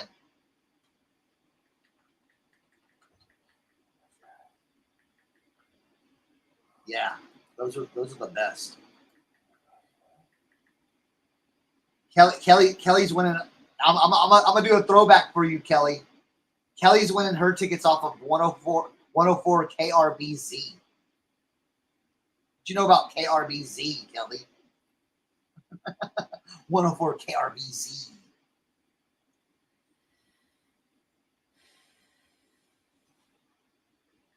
That's some old school Houston radio. Or 97.9 The Box. That was the best hip hop station. So does your Westmoreland have the stone eyes? Two of them still have both of the Westmorelands I have going in the sale tonight still have the rhinestone eyes. Yes. Gotcha.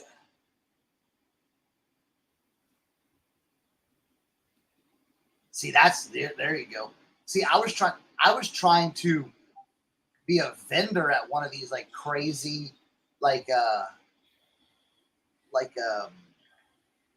shows they used to have. Oh yeah, Coachella's crazy. Here, I'm gonna show you. I'll show you something. That'll blow your mind.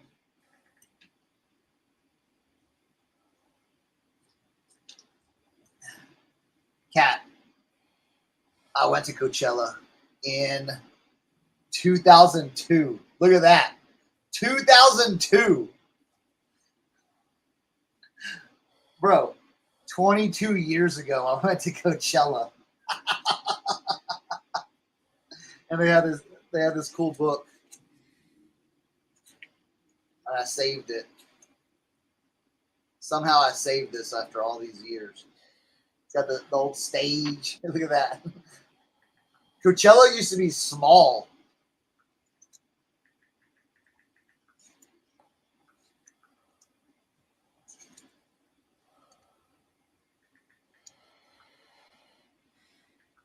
Look, the advertisement, it's so old, the advertisement of a PlayStation 2.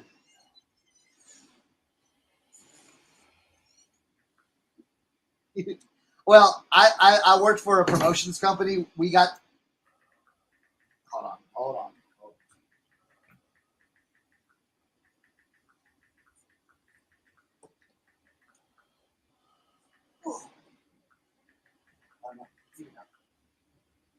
Give me about an hour, okay? Coachella was way different in 2002. I've got some cool stuff. I'll show you. Uh-oh.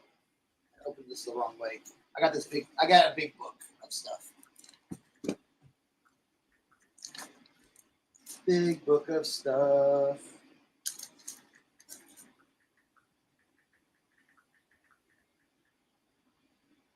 So when you went to Coachella, if you were important, you got, well, everyone got wristbands, but if you were really important, you got the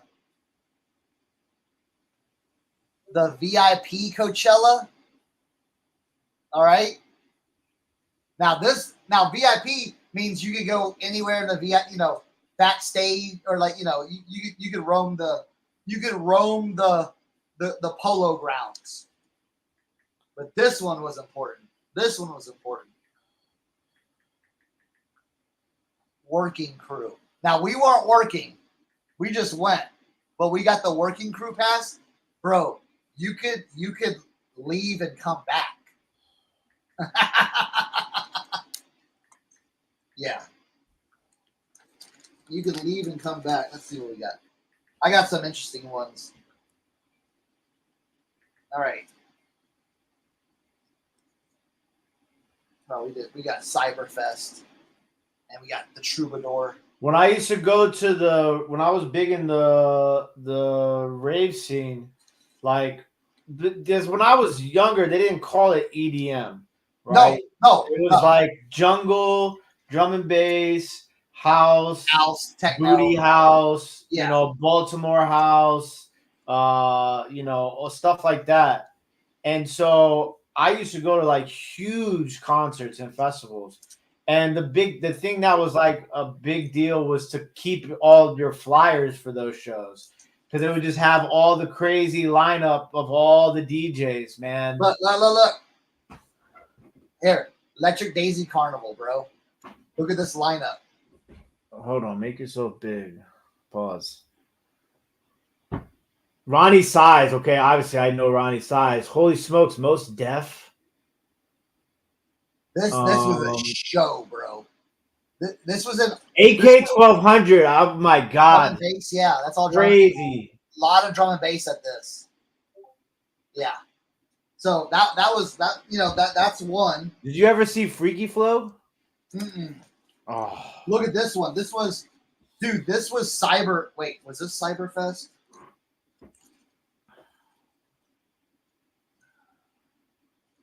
Hold on. This one was insane.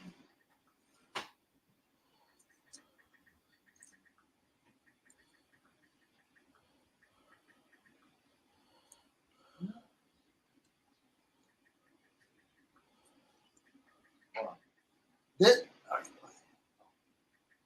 Take the off a big screen.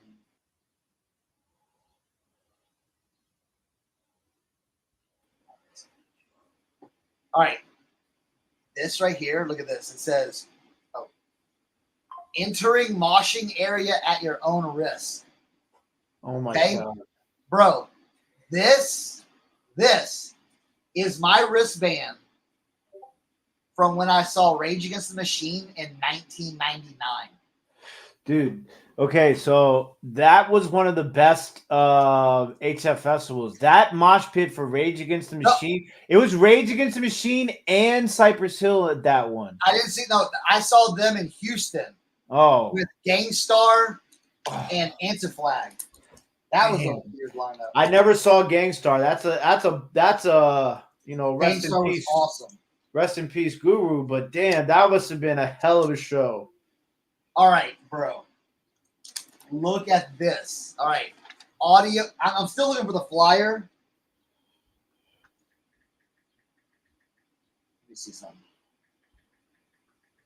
I feel like this is the flyer for this, but it's all messed up. Hold on. Hey, okay. This one's gonna make you.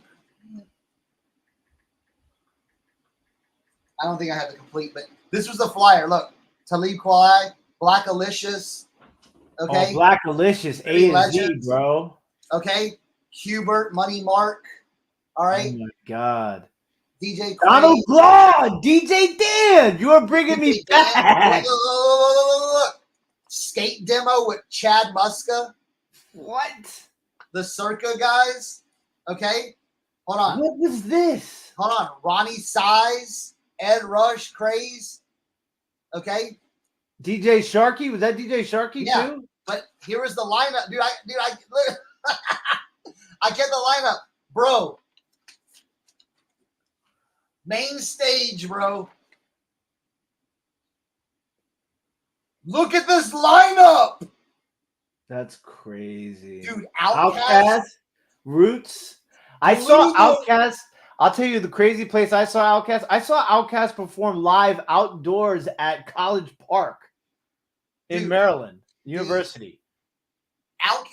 Outkast was one of the craziest performances I've seen. Like top tier. Like I can't do my favorite concert ever because I've been to hundreds and hundreds. But like I'm telling you, when Outkast came on, okay, Big Boy came out in his regular drip, bro. Andre 3000 came out in like glitter silver pants and a jetpack on, basically. And dude, once they said go, it was just boom.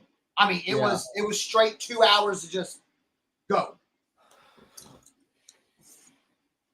See, like live shows back then were just like the shows that I saw at like. Did you ever go to Nation nightclub in DC? Yes. And like 930 Club, I saw Dilated Peoples, Mos Def, and Talib Kweli at 930 Club, and it was one of the craziest shows I've ever been to in my life. My ears were ringing for like 2 days. I was right in front of the front row for that one. All right, so look at this. This was the Coachella lineup I went to go see. Oh, I can't even begin to think what that is.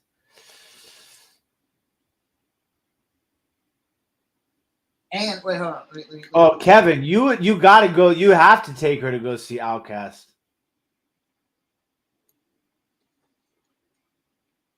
Wait, Outkast isn't performing though. Well, Kevin said my wife wants to see Outkast. But they're no longer a group anymore, though. Yeah, they are. No, you never gonna see Outkast again. Why not? Andre 3000 doesn't do hip hop anymore. Remember? Oh, come on, man! Just because he put out a flute album. Look, Prodigy. Await. Okay, so it's 2 days. Bjork, Chemical Brothers, Sasha Digweed. Okay, Jurassic 5, Queens of the Stone Age. Oh my God, Jurassic 5. Okay, Z Trip, The Vines. Okay, and then we got Oasis, Prodigy, Foo Fighters, Strokes, Tiesto, Paul Oakenfold used to be a. I remember Paul Oakenfold. Most Def, and then look, Black Road Motorcycle Club, Cut Chemist. Look, the Mars Volta way down there before anybody knew who the Mars Volta was. So that was pretty sick. Yeah, I collect I like to. it kind of sucks now with like everything's digital now. You don't get like this cool stuff. Like, you know, ticket stubs, bro. Like Georgetown basketball ticket stubs. Washington, like this is all my ticket stubs. Washington Capitals. Oh, dude, I got a ticket stub for you. Look at this. I found this the other day at my mom's house. Oh man, that's awesome. That was one of Authentic's. I think that was the first show at the Fillmore he ever did. 2016, bro. Yeah. Here's my old. We were out here slanging tickets on the streets for that business show. Cards, my old business cards. And then So we are definitely in the loafing stage of this show. I know. I did a bunch of working. I showed y'all Vendoo.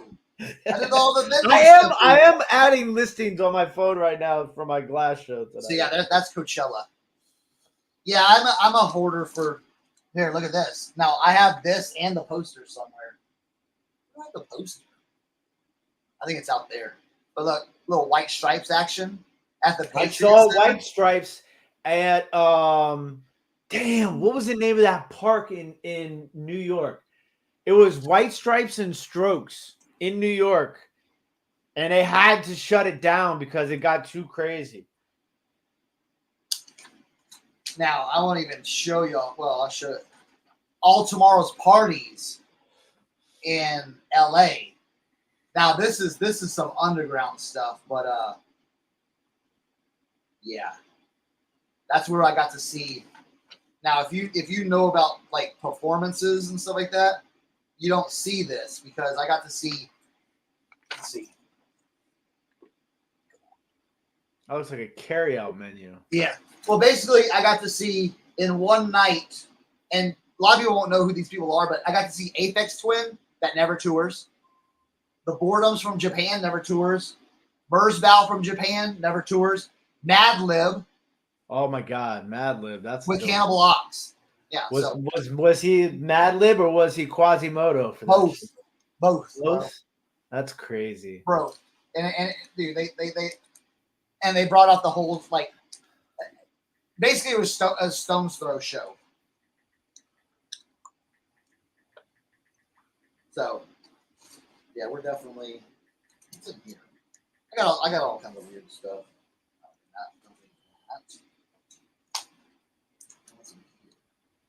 Oh man, see, I kept some old stuff. So when I used to be in college, we used to get these faxes in the mail. Look at this, toadies, and it would be like your ad date when you know.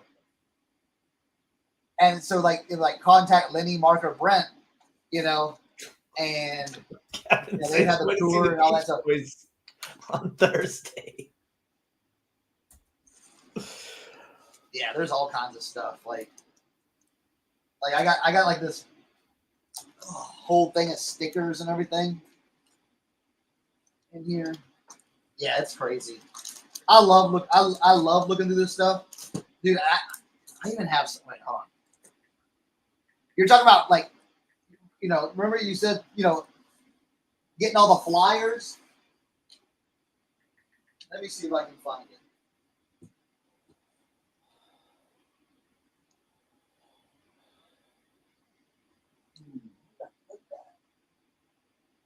He's probably married under all this stuff.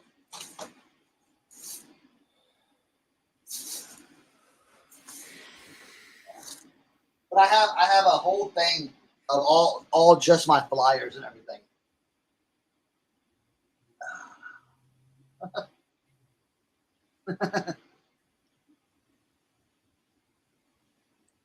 Yeah, that's right. Yeah, that's right about Outcast. Yeah.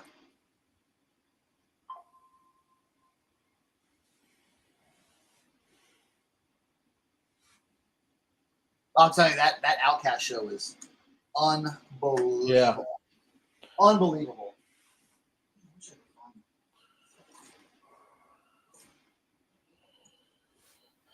Oh, here it is.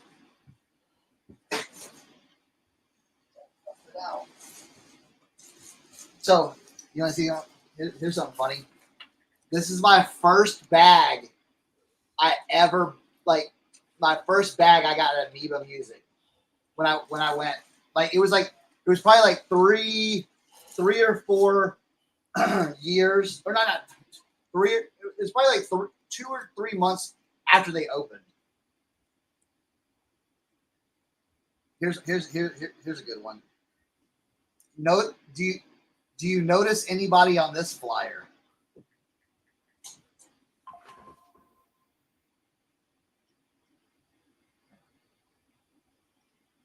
I see Theory. I don't notice any of the other names though. Who am I missing? Is that DJ Cernock? Yep.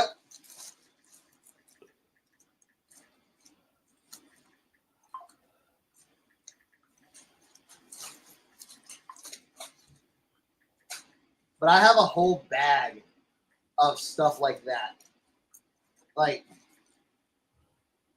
look, I just got flyers, and I would love to make a flyer wall one day. Oh yeah, dude. Like this whole bag is full of flyers. Wait, why is Cernock cultured and I'm not? A true Renaissance man. You know, when you go to, I'm so old, I still have a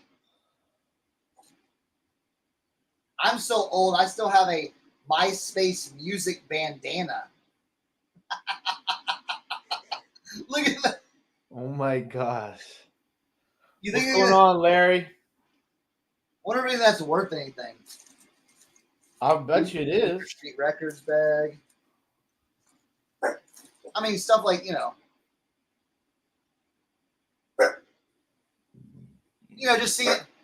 just seeing Sonic Youth and Chaka Khan, That's a cool one.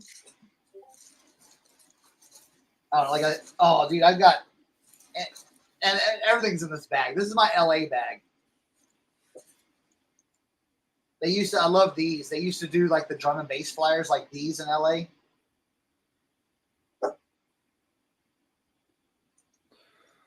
And then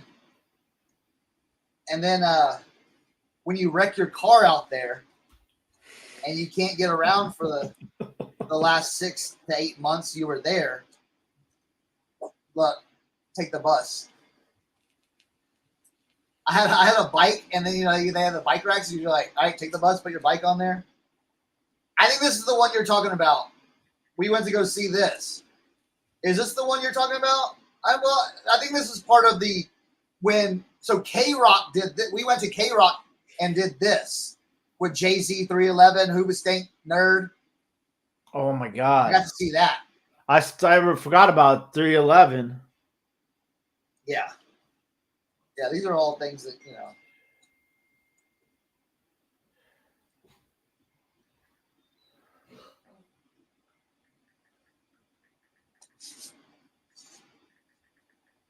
This is when Scion made all this, they made CDs and everything. Look at the crazy stuff. Another drum bass. That was cool. That was a good show. Reliving all the memories. What else we got in here?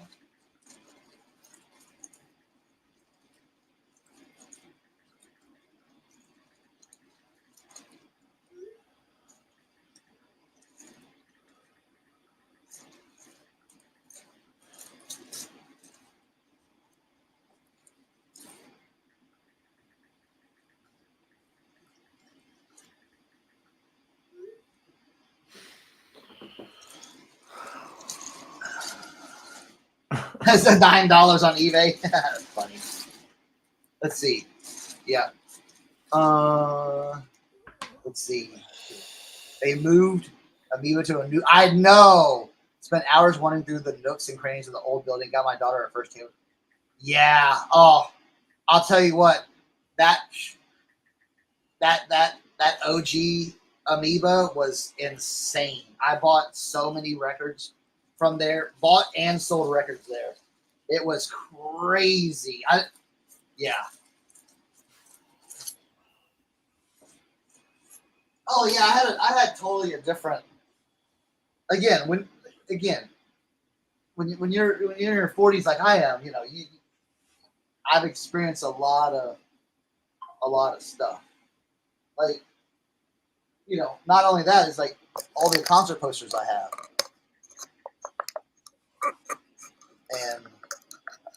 and my albums up there. See that? My tapes. Need some tapes? I got you. I got tapes. I got CDs. I got everything. I mean, y'all remember these? Bro, how many do you have of these? Dude, I have thousands of these. Just listen. I want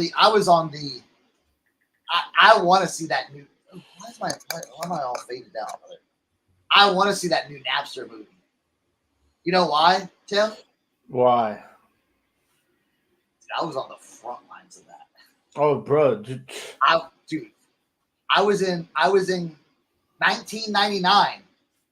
I was in college, and I was working as a computer lab tech.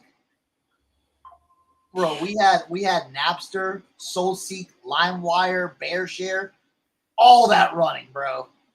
And I would do the late night shifts, bro. Dude, nobody in the computer lab.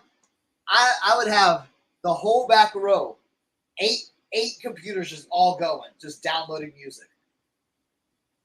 That's crazy.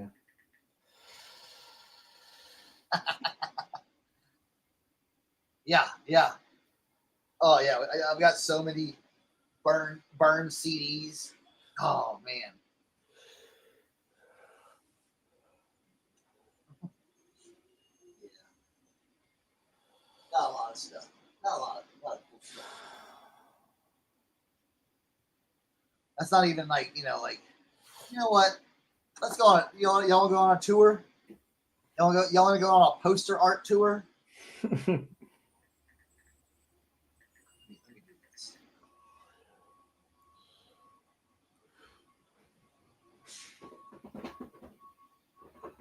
How do I do this? Let's see.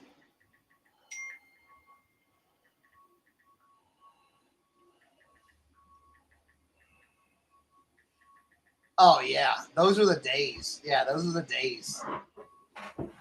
Yeah, I'm gonna show y'all some my poster collection. How about that? Y'all want to go see a poster collection?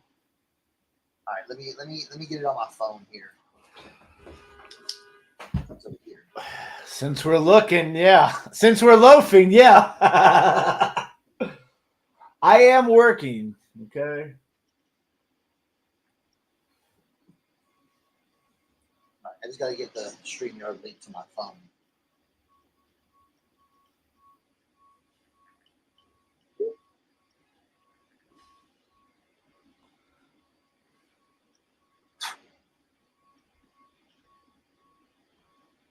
We might even go down to the basement too. I don't think people have seen the basement, like done a basement tour recently. What do you think?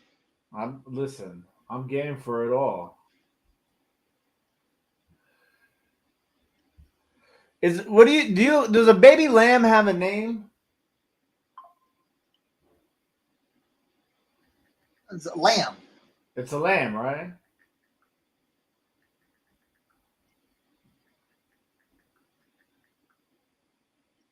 So I don't need to put baby in front of it? I'll put baby in front of it. What's a grown-up lamb? A lamb is a baby sheep. Got you.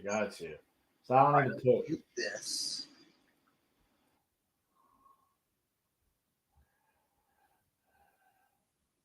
This. Can y'all see me? Yeah, but you just echo. How do I not get the echo?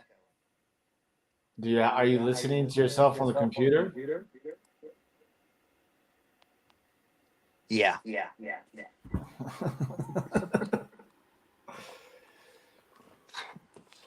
All right. How about now? Is that You're good? good. You're good. Okay. Oh, here. Let's do this. How do I? I'm gonna be looking, staring at the camera like, what? Cam. Nope. I forget how you switch it around. Just rotate your phone. No. Oh. Switch it on the other camera. Oh, go to setting. There you go. There we go. Setting. Oh, here we go. Camera. Oh, come on. Oh, front camera. Back triple camera. Does that work? Yeah, but what happened to your sound? Now you sound crazy. How about this? Am I Now, good? yeah. All right, look at that. This is a Damien Hirst lithograph. For the love of God, he basically put diamonds on a skull. Okay, we got up here. We got some classic records. We got DJ Shadow. We got Justice. We got Wu-Tang Clan, 36 Chambers, Death from Above. We got Daft Punk versus Slum Village picture disc. Here's all of bunch of tapes and everything like that. Just junk. Here's my dusty collection. This is a preview 73 art print. This is a 1 out of 100 glitch mob. That's the preview 73 poster I did. That's the Black Rover Motorcycle Club and Cut Chemist and Lyrics Born poster I did. Back there behind all that stuff is 2 TV on the radio posters I did. Here's my Voltron. There back here, there's 2 posters I did for RJD2 and LCD Sound System. RJD2 is the man. Oh yeah. Look, it says Chris, you killed it. That's so badass. Yeah. I got a Black Rover Motorcycle Club poster I did. This is by Rob Jones for the Rockin' Tours. This is a Jermaine Rogers, Justin Connor collab, Mars Volta poster. And then I have a bunch of hats up here, but this is a white. So this one's really cool. You were talking about Tower Records. This is Tower Records, but they turned it into Icky Records. The White Stripes did, and that was their last. This was in California. They took over the Tower Records in Los Angeles and turned it into Icky Records and played a whole show there. And then, of course, we have Daft Punk from their Alive 2007 tour. Who's got this? Hey, someone comp this poster. Someone comp this poster, all right? Daft Punk poster from Alive 2007 tour. Comp that. All right, we're going to move over here. Ooh, you get to see inside the closet a little bit. Okay, there's the closet. Nothing cool in there. Just a bunch of shoes down there. All right, so we have. It's the Red Rock one. What? Daft Punk Red Rock. No, Daft Punk. They just did their. They did a 2007. Let me see the Daft Punk one again. It's got the LED lighting one. Oh yeah, see this one doesn't have the LED lighting one. The one I saw on Worth. Well, I mean, it's not, but it's just. But I mean, it doesn't have that same design. It's the same thing, but it's like a bold print. And this is 27 by 40. Yeah, this is the big. That's huge. That's the big one. All right, then we have Alejandro Escovedo Orchestra. I got hired to do this for the 930 Club on 930. Got it autographed and everything like that. Preview 73 right here. This is one of my first screen printed posters that I did. And it's signed by everyone on the tour. It's funny. This signature right here, guy messaged me on Instagram. He was the drummer for the opening band, but he's a professional drummer. All right, we got the LP right here. Little Def Jux Crew poster right here. We got Andrew WK right here. down over here. Here's really cool. I want to. This is the OG map from Los Angeles that I used, and I've got some other posters down here. Let's see, and let's see if they're loud out here. Oh no, Alexa, turn on living room. All right, we'll go out here to living room. This is one of my first posters I did right here. Blood Brothers at the Black Cat. Oh my God, the Black Cat is a legendary DC music Yeah. venue. There's TV on the radio I did for the 930 Club. Here's my Prefuse 73 other poster for his Black Cat show. Here's my other TV on the radio poster that I have. This is glow in the dark. Very cool. It's an owl. All the information's down here in the tail. This one is a Flaming Lips poster, not by me, but signed by Wayne Coyne of the band Flaming Lips. This one's huge. UFOs at the zoo. All right, let's go over here. We got a Black Road Motorcycle Club. This one, Jermaine Rogers did for my college. I hired him to do a flyer for our college. We got this cool poster.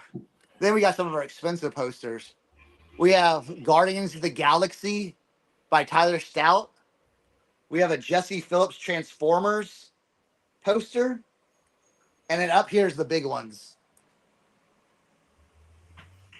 The gold variant Tyler Stout Star Wars posters. Run the comps on these. Yeah. That's about 12 grand on the wall right there. All right, let's go over here. You got my ceiling. We got White Stripes at Emo's in Austin. We have the Coachella poster. We got the Black Keys poster. We got the All Tomorrow's Parties that I showed earlier, the flyer. I got the poster there from 2002. I got DJ Shadow Cut Chemist play Africa Bambaataa in DC. And then we got the Big Justice poster. And you can I got some photos in this. You can see me. Look at young Zernock. Look how young I was.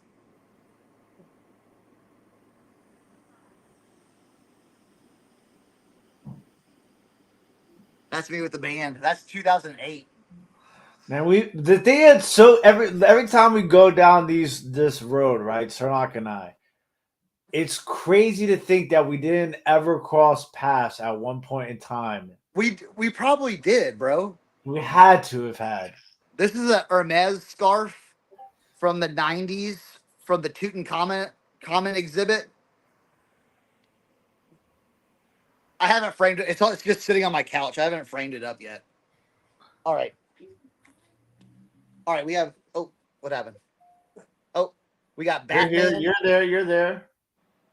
We got Batman. All right, let's go downstairs. Alexa, turn off living room. Look, we're gonna go downstairs now. Look at my mess. I just dumped all this stuff down here. And I'm reorganizing this area right here. Look. Anybody need any shoes? Anybody need any shoes? Anybody need any shoes? Deal of the day. Here, look. This is look how crazy this looks. Look how crazy this looks. Y'all get to see a little behind the scenes action. All right, that's one side. Here, look at all those, just so that's one side. We got the we got the look at this. My toy guys will like this. Cat, look at that. Look inside. We got this is 99% complete inside. So, Oh, now I'm not gonna be able to get it closed. Oh, there we go. Yeah, 99% complete. It's missing like a little bitty like banner. And then we got all of our hats over here. Oop. Uh-oh. We got all our hats over here. So each hat is like, so I do a bunch of these boxes. And so like we'll take like, so if it's in box 8, I just come over to box 8, pull it out, and then look for the hat I need in here. And then I close it. Well, one-hand it, close it, and just shove it back, and it's done. So I've got that, and then I got all these boxes labeled like that for the hats and everything.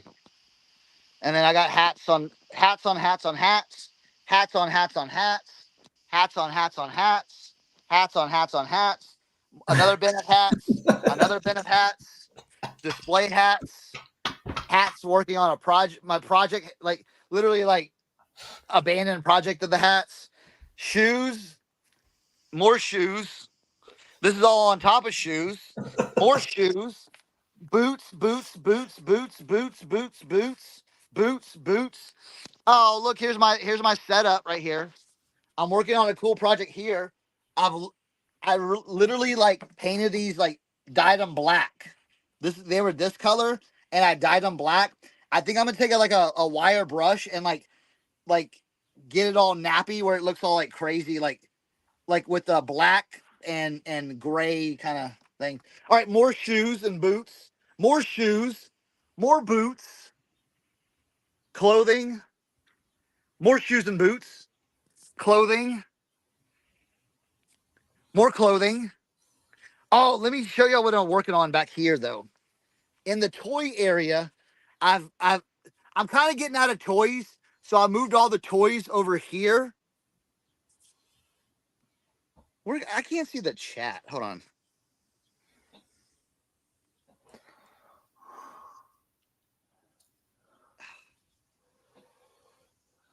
Yeah, Lazana says organized chaos. Exactly. So here's all. If anybody need hangers? I got hangers. All right. So I moved all my toy stuff over here, and then I'm trying to make this. I'm trying to make this entire area because I'm gonna get out of toys. I'm gonna get rid of all. I mean, not just sell it. I want to make this into my boot area. Look at that. Have all the boots nicely stacked, and then this is where I saw this on Instagram. right. So I want to get it all organized where it's like, but then I've got all this stuff in the way. Anybody need a look? Next week I might be selling plush, or if you're interested in plush, let me know. I've got some big boxes of plush I can definitely let go on the. Dude, you should have done the plush train on Dibdit. I know. I forgot about That it. would have been a perfect opportunity to get rid of a bunch of that stuff. So like, yeah, there's a couch under this. There's a black couch under this. Someday we'll sit in the couch. And then I've seen that couch before, once or twice. We got over here, it's like more boots. Anybody need boots? Boots. Back there's more boots. All right, we got clothes, jackets, and all that stuff. Clothes, jackets, all this. This is where all like my military stuff is. Very cool. Okay, you get to see some old school stuff in here.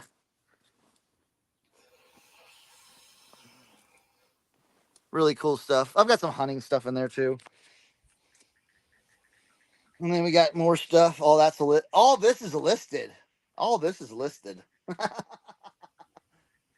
Well, oh man, I'm going to show y'all this. I picked this up a couple weeks ago. This Girl Scout shirt with all these patches on it from the 70s. That's pretty wild. I might sell it as a whole thing. All right, keep going. Bam, bam. This is organized chaos over here. This is just the dumping grounds of stuff. This is my wash pile. I think I'm just probably like throw all this away. And then when you come over here into this section, this is my shoe area. Now the shoe area, I need to do shoe inventory so bad, what I need to add to this, but this is all my shoe. These are my columns. So every column has right here. Every column has a like it's got a number on the box and what it is. And so what I'll do is I'll put them all in a column and just be like, all right, these are in column 15. So instead of looking through all of this, I can just come to column 15 and look down this column and then be like, oh, here they are. Grab them, pull it out, and it all just drops down. This shelf I had for boots, but I moved to boots. So I'm gonna be doing that. Here's something for y'all to comp. Comp the OG Gorilla set from Kid Robot. These go for a pretty penny. I just got them down here. This is like $500 worth of stuff. It's just like chilling down here. Got the Kozik. Can't even find can't even find these anymore. And then my posters over here. Jesus, the complete set of that sold for $1,450 in 2016. Oh, I have the complete set. Jeez. Yeah. Y'all want to see something even crazy? So there's posters and there's posters in this big thing. This big thing right here will never leave my basement because me and my father-in-law almost killed ourselves getting this down here in the basement. Y'all want to see something crazy? I picked this up. You ever pick something up a long time ago and then just literally forget about it? Yes. And you're like, oh my God. This is a first edition poster.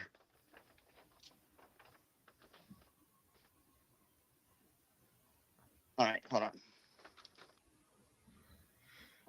I'm gonna show y'all who it's for. I'm not gonna show y'all who it's for yet. So we got 1973 Bill Graham. Okay. Scoop Printing. Nassau Coliseum. Look at that. Start the Boogie. A swell dance. Bill Graham presents a swell dance concert. No way. What does something like that run?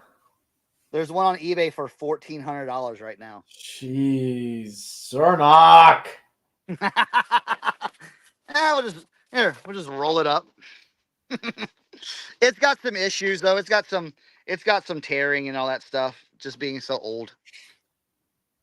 We'll put it up there. We'll put it up in the piles. What else do we have up here? I got some stuff you'd like. I just don't. Oh, how about this? Anybody know about Tool? The band Tool?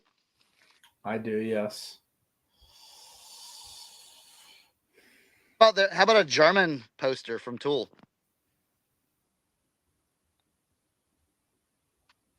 That's kind of cool, right? Yeah. You could say that. I have one to show you. It's hard to do it by.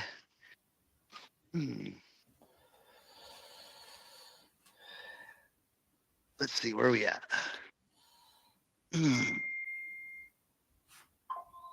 Oh, right here, bro. I got it right here. Look at this one. Oh, come on. I'm trying to unroll it with one hand.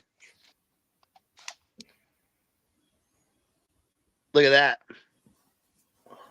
Where is that from? This is 2006. Isn't that crazy?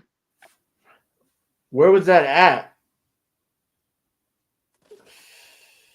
The Celebrity Theater in Phoenix. So yeah, there's a bunch of posters and everything like that up there. You know, I wanted to find that one. Hold on. Because it was another oops, I didn't know I had this yet still. Where is it? Look, we gotta look through tubes. No. This ain't it.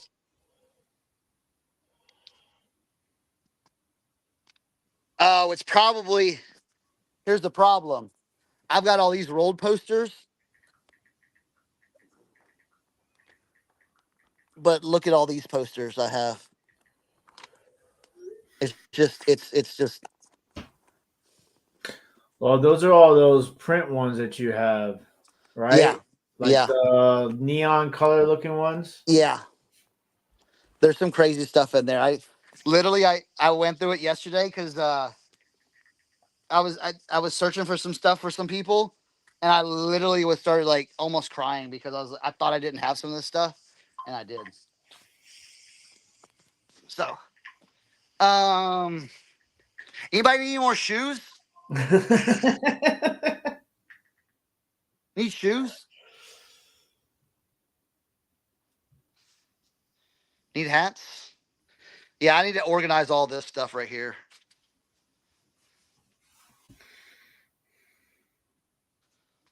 Shoes? All right, I'm gonna head back upstairs.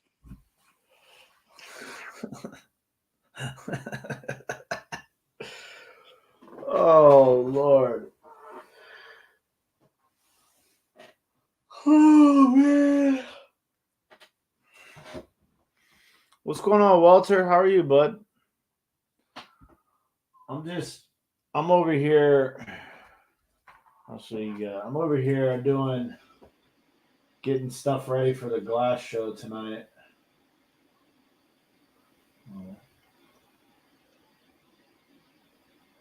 You got one of those laying around, Sarma?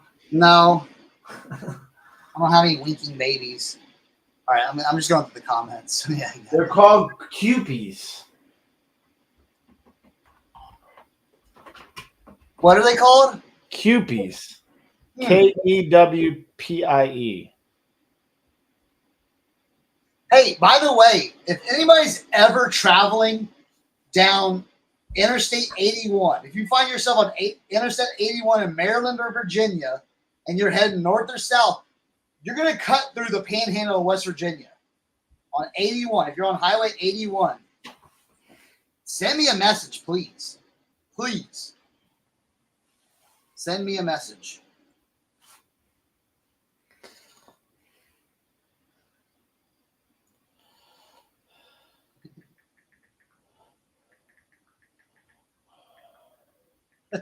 Right?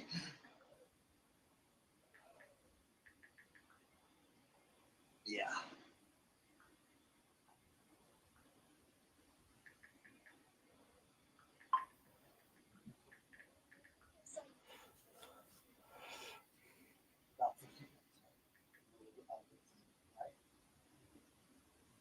All right.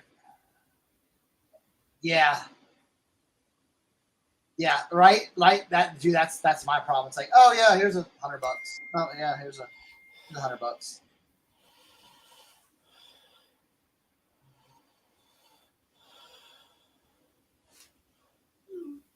Oh, I know. That's what scares me.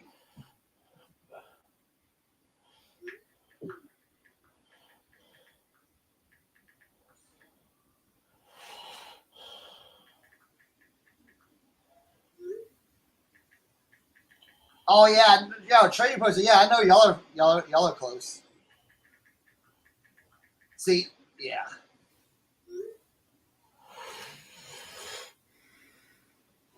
Oh, well, in Tennessee. Yeah, you got, if you're in Virginia, like coming up through like northern, like almost like northern Virginia, and then so you hit like northern Virginia, but northern Virginia is more like east though. But you're in the Shenandoah area. Yeah, like if you ever heard of like John Denver's song, Take Me Home, Country Roads. Basically, Take Me Home, Country Roads was about Maryland. But if you look at literally like where he was talking about, if it's West Virginia, it's exactly where we live. Shenandoah Mountains, Potomac River, all that stuff.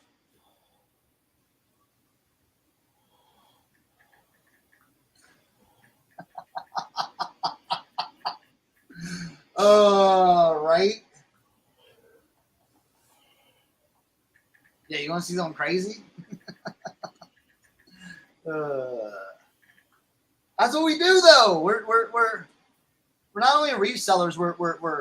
I'm a treasure hunter. Absolutely. Yeah. And I love. Here's the one thing. See, I have so much. Well, not so much, but I have a lot of stuff that's like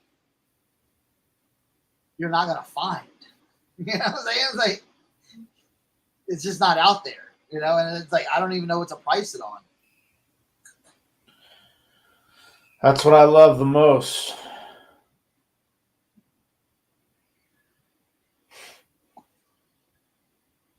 And the thing is, if you're good enough at what you do, like you're picking, you can go find that stuff. You know what you're looking for, you can find it anywhere. I did get a compliment on one of my shirts I wore yesterday. See, you ever have do you have a shirt chair? Guys, who's got a shirt chair?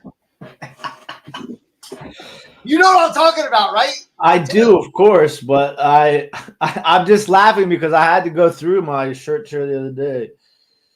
Look what I wore yesterday. Oh, sweet. Yeah, it's on my shirt chair. I have an entire futon. Yes, it's called workout equipment. I would show you my pile, but I'm too embarrassed of it.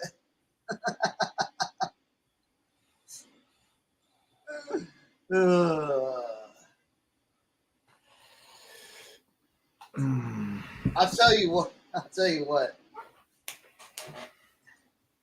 Yeah. Tim, find that Pennsylvania place. We're gonna go set up there. Well, we got to go first, and you have to see it before we set up. Because I was thinking about setting up at Double Toll Road. God, Double Toll Road. You know why Dinosaur Land? Remember you went to Dinosaur Land? I didn't go, but we drove by it. Yes, I think West Virginia pickers be out there. I saw some stuff from. It's funny you say that because I've been like, man, we gotta go to there again. I think it's bigger now. It is, and this dude I know from over here, not West Virginia Vendors, not Jeremy, but this dude Thrifts and Kicks Virginia. Yeah, we see him on the route. When we go do that Route 11. yard crawl. He's always at that place pulling crazy stuff. Man, the one thing there's one thing I know about flea markets. You got to be there early. Yes. Because the hardcore pickers are there with like flashlights on their head. Yeah. Yeah. No, it's double toll road. That's what I was trying to say. Double toll road. I think that's how but they call it something else now. Wait here.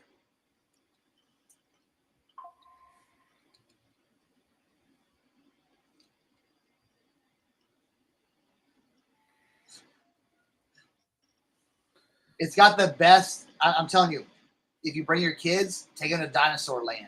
It's the best. Do not do that, bro. Look. Tell me. Hold on. Tell me this isn't impressive. I'm not impressed. Bro, tell me this isn't impressive. I'm not impressed. Look at that, bro. We are expanding kids' imaginations. Oh, that's what we're calling brainwashing with propaganda now. Listen, it looks nothing like this. Shen Valley, that's what it is. That's what they call it. Shen Valley. Shen Valley, yes. No, Leroy is there, but he's not there, Walter. He's there, but he's not there. Yeah, bro. Look at that. Admission, bro. $9, $7. That's funny.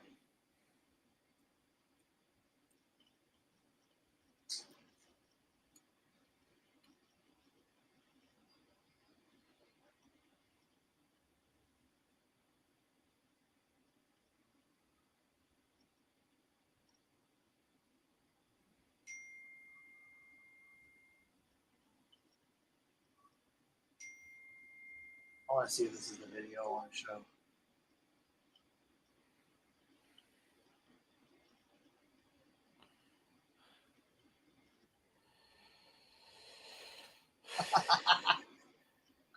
Yes.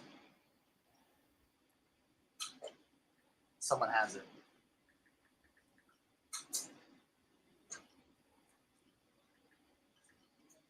I see that. I see this. I saw this on TikTok once. And I was like, I know what that is. Here we go. Welcome to Jurassic Park.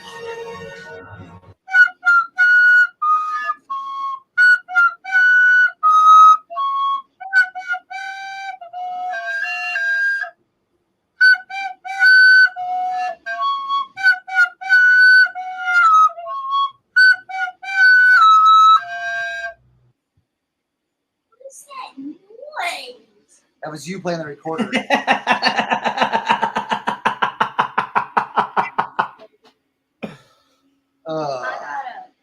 got an orange fountain record. Yeah. It's been 20 minutes. I know. Just give me. 20 minutes.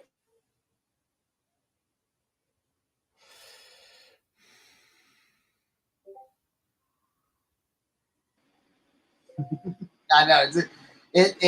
I've gone to Dinosaur Land. I'm like, yo, what? I just want to show you guys something really fast, right? How much grinding I've done on districts across all the different marketplaces and how much it's paid off. Oh, yeah. Give us a district update.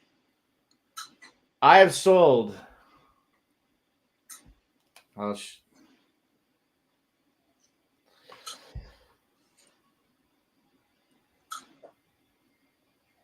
Yo. 724 items for $10,500 on district.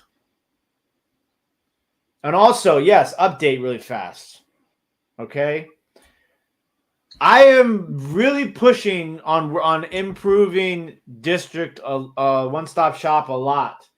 I sat down and I went through every single listing in One Stop Shop, 1.6 thousand listings, and changed the tags and changed the categories, organized it, made everything look nice and neat. Immediately following that, we made like 3 sales on district after I did that. So I'm really putting in the work. It took me like 5 hours, 6 hours it took me to do that by myself, sitting in there in front of this damn computer. I was messaging Ivan, there's got to be an easier way to do this. He's like, I'm so sorry. I've been working on it. They're trying to get a bulk detagging option, but it was a lot of work. But I did that for you all, for each and every one of you that actually list on there. I know LaDonna made a sale. Joe Deals made a sale. There's a couple other sales that happened on there. So this is just me just starting to lay the foundation of what I'm doing and what I'm planning on doing with Cernak and Eric to really push the one-stop shop, because I see all these other districts and I see what they're doing. And, I'm a big community guy. That's why I'm part of all these other districts, because I feel like there's so much opportunity with district that is just not even talked about. The thing is, with district, you know, you complain that a lot of the things that I talked about this with Kevin on his latest video. A lot of the things that people complain about with eBay and other platforms, you don't have those issues with District. Like, so if you want to run an auction on eBay, right? If you want to run it outside of any set the regular days, you have to pay money. If you want it to end at a certain time and you want to schedule it, you can't list it to end at that time. You want to schedule, you have to pay money. You don't have to pay for any of that.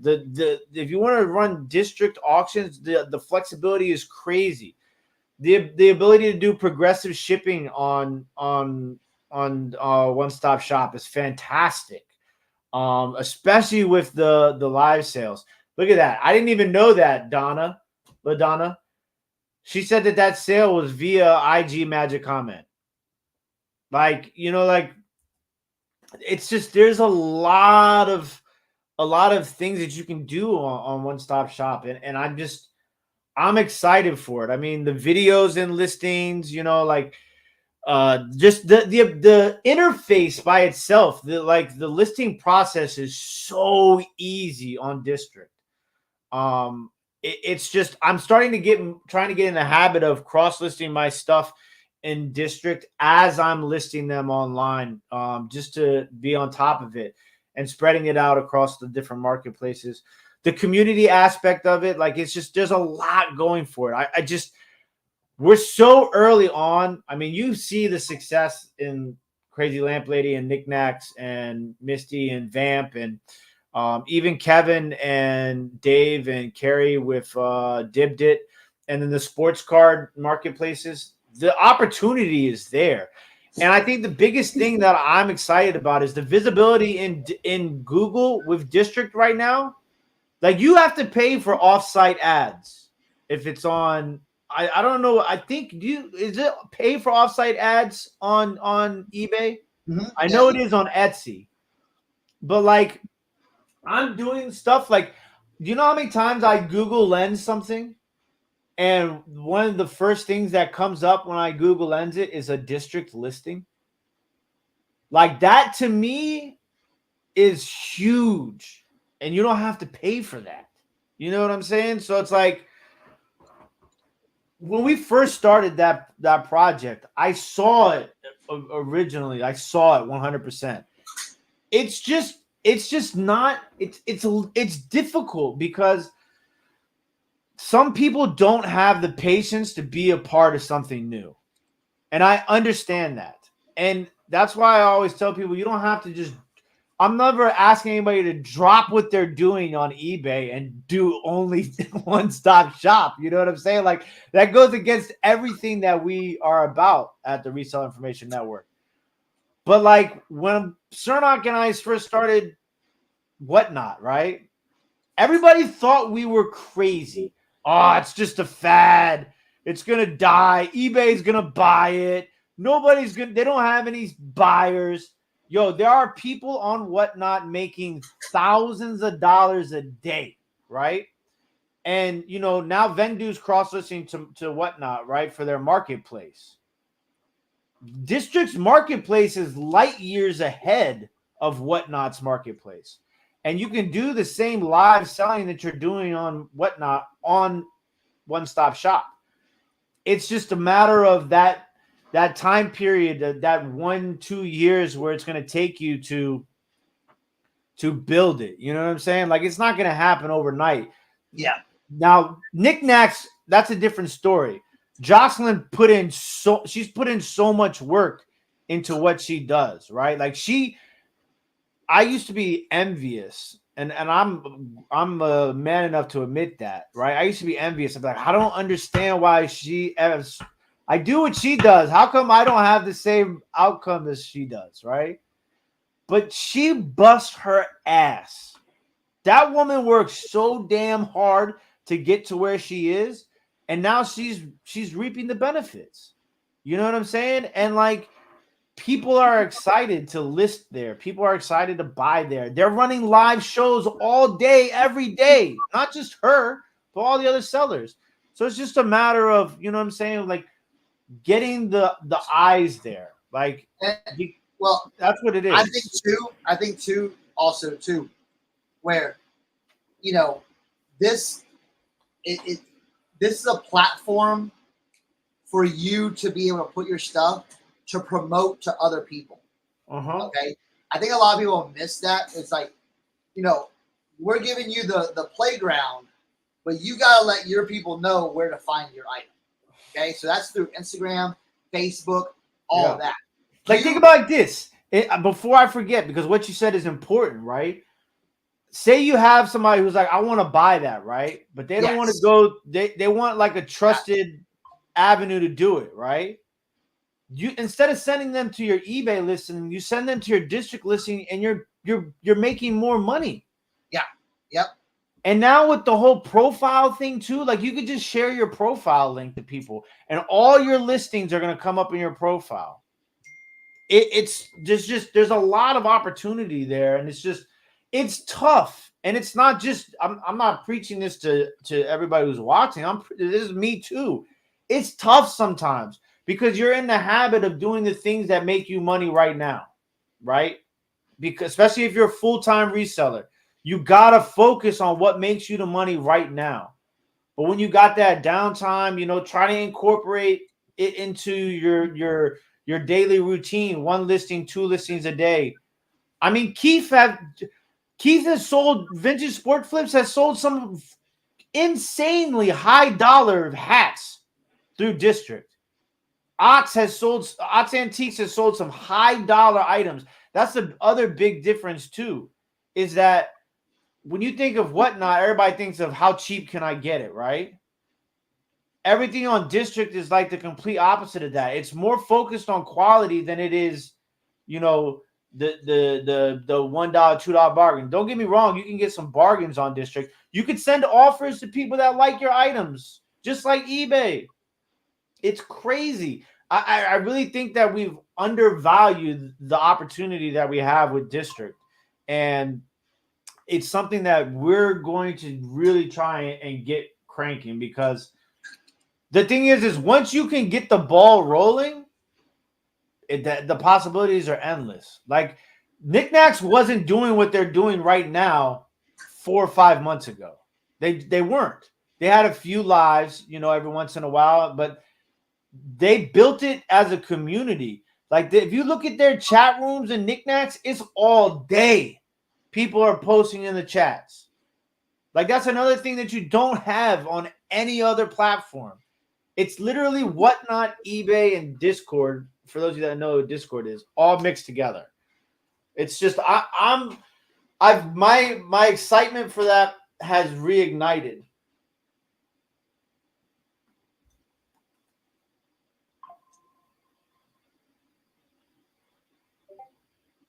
Reignite.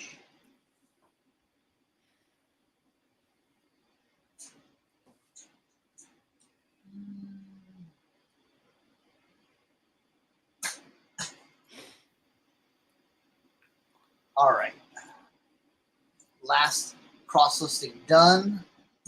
12:05.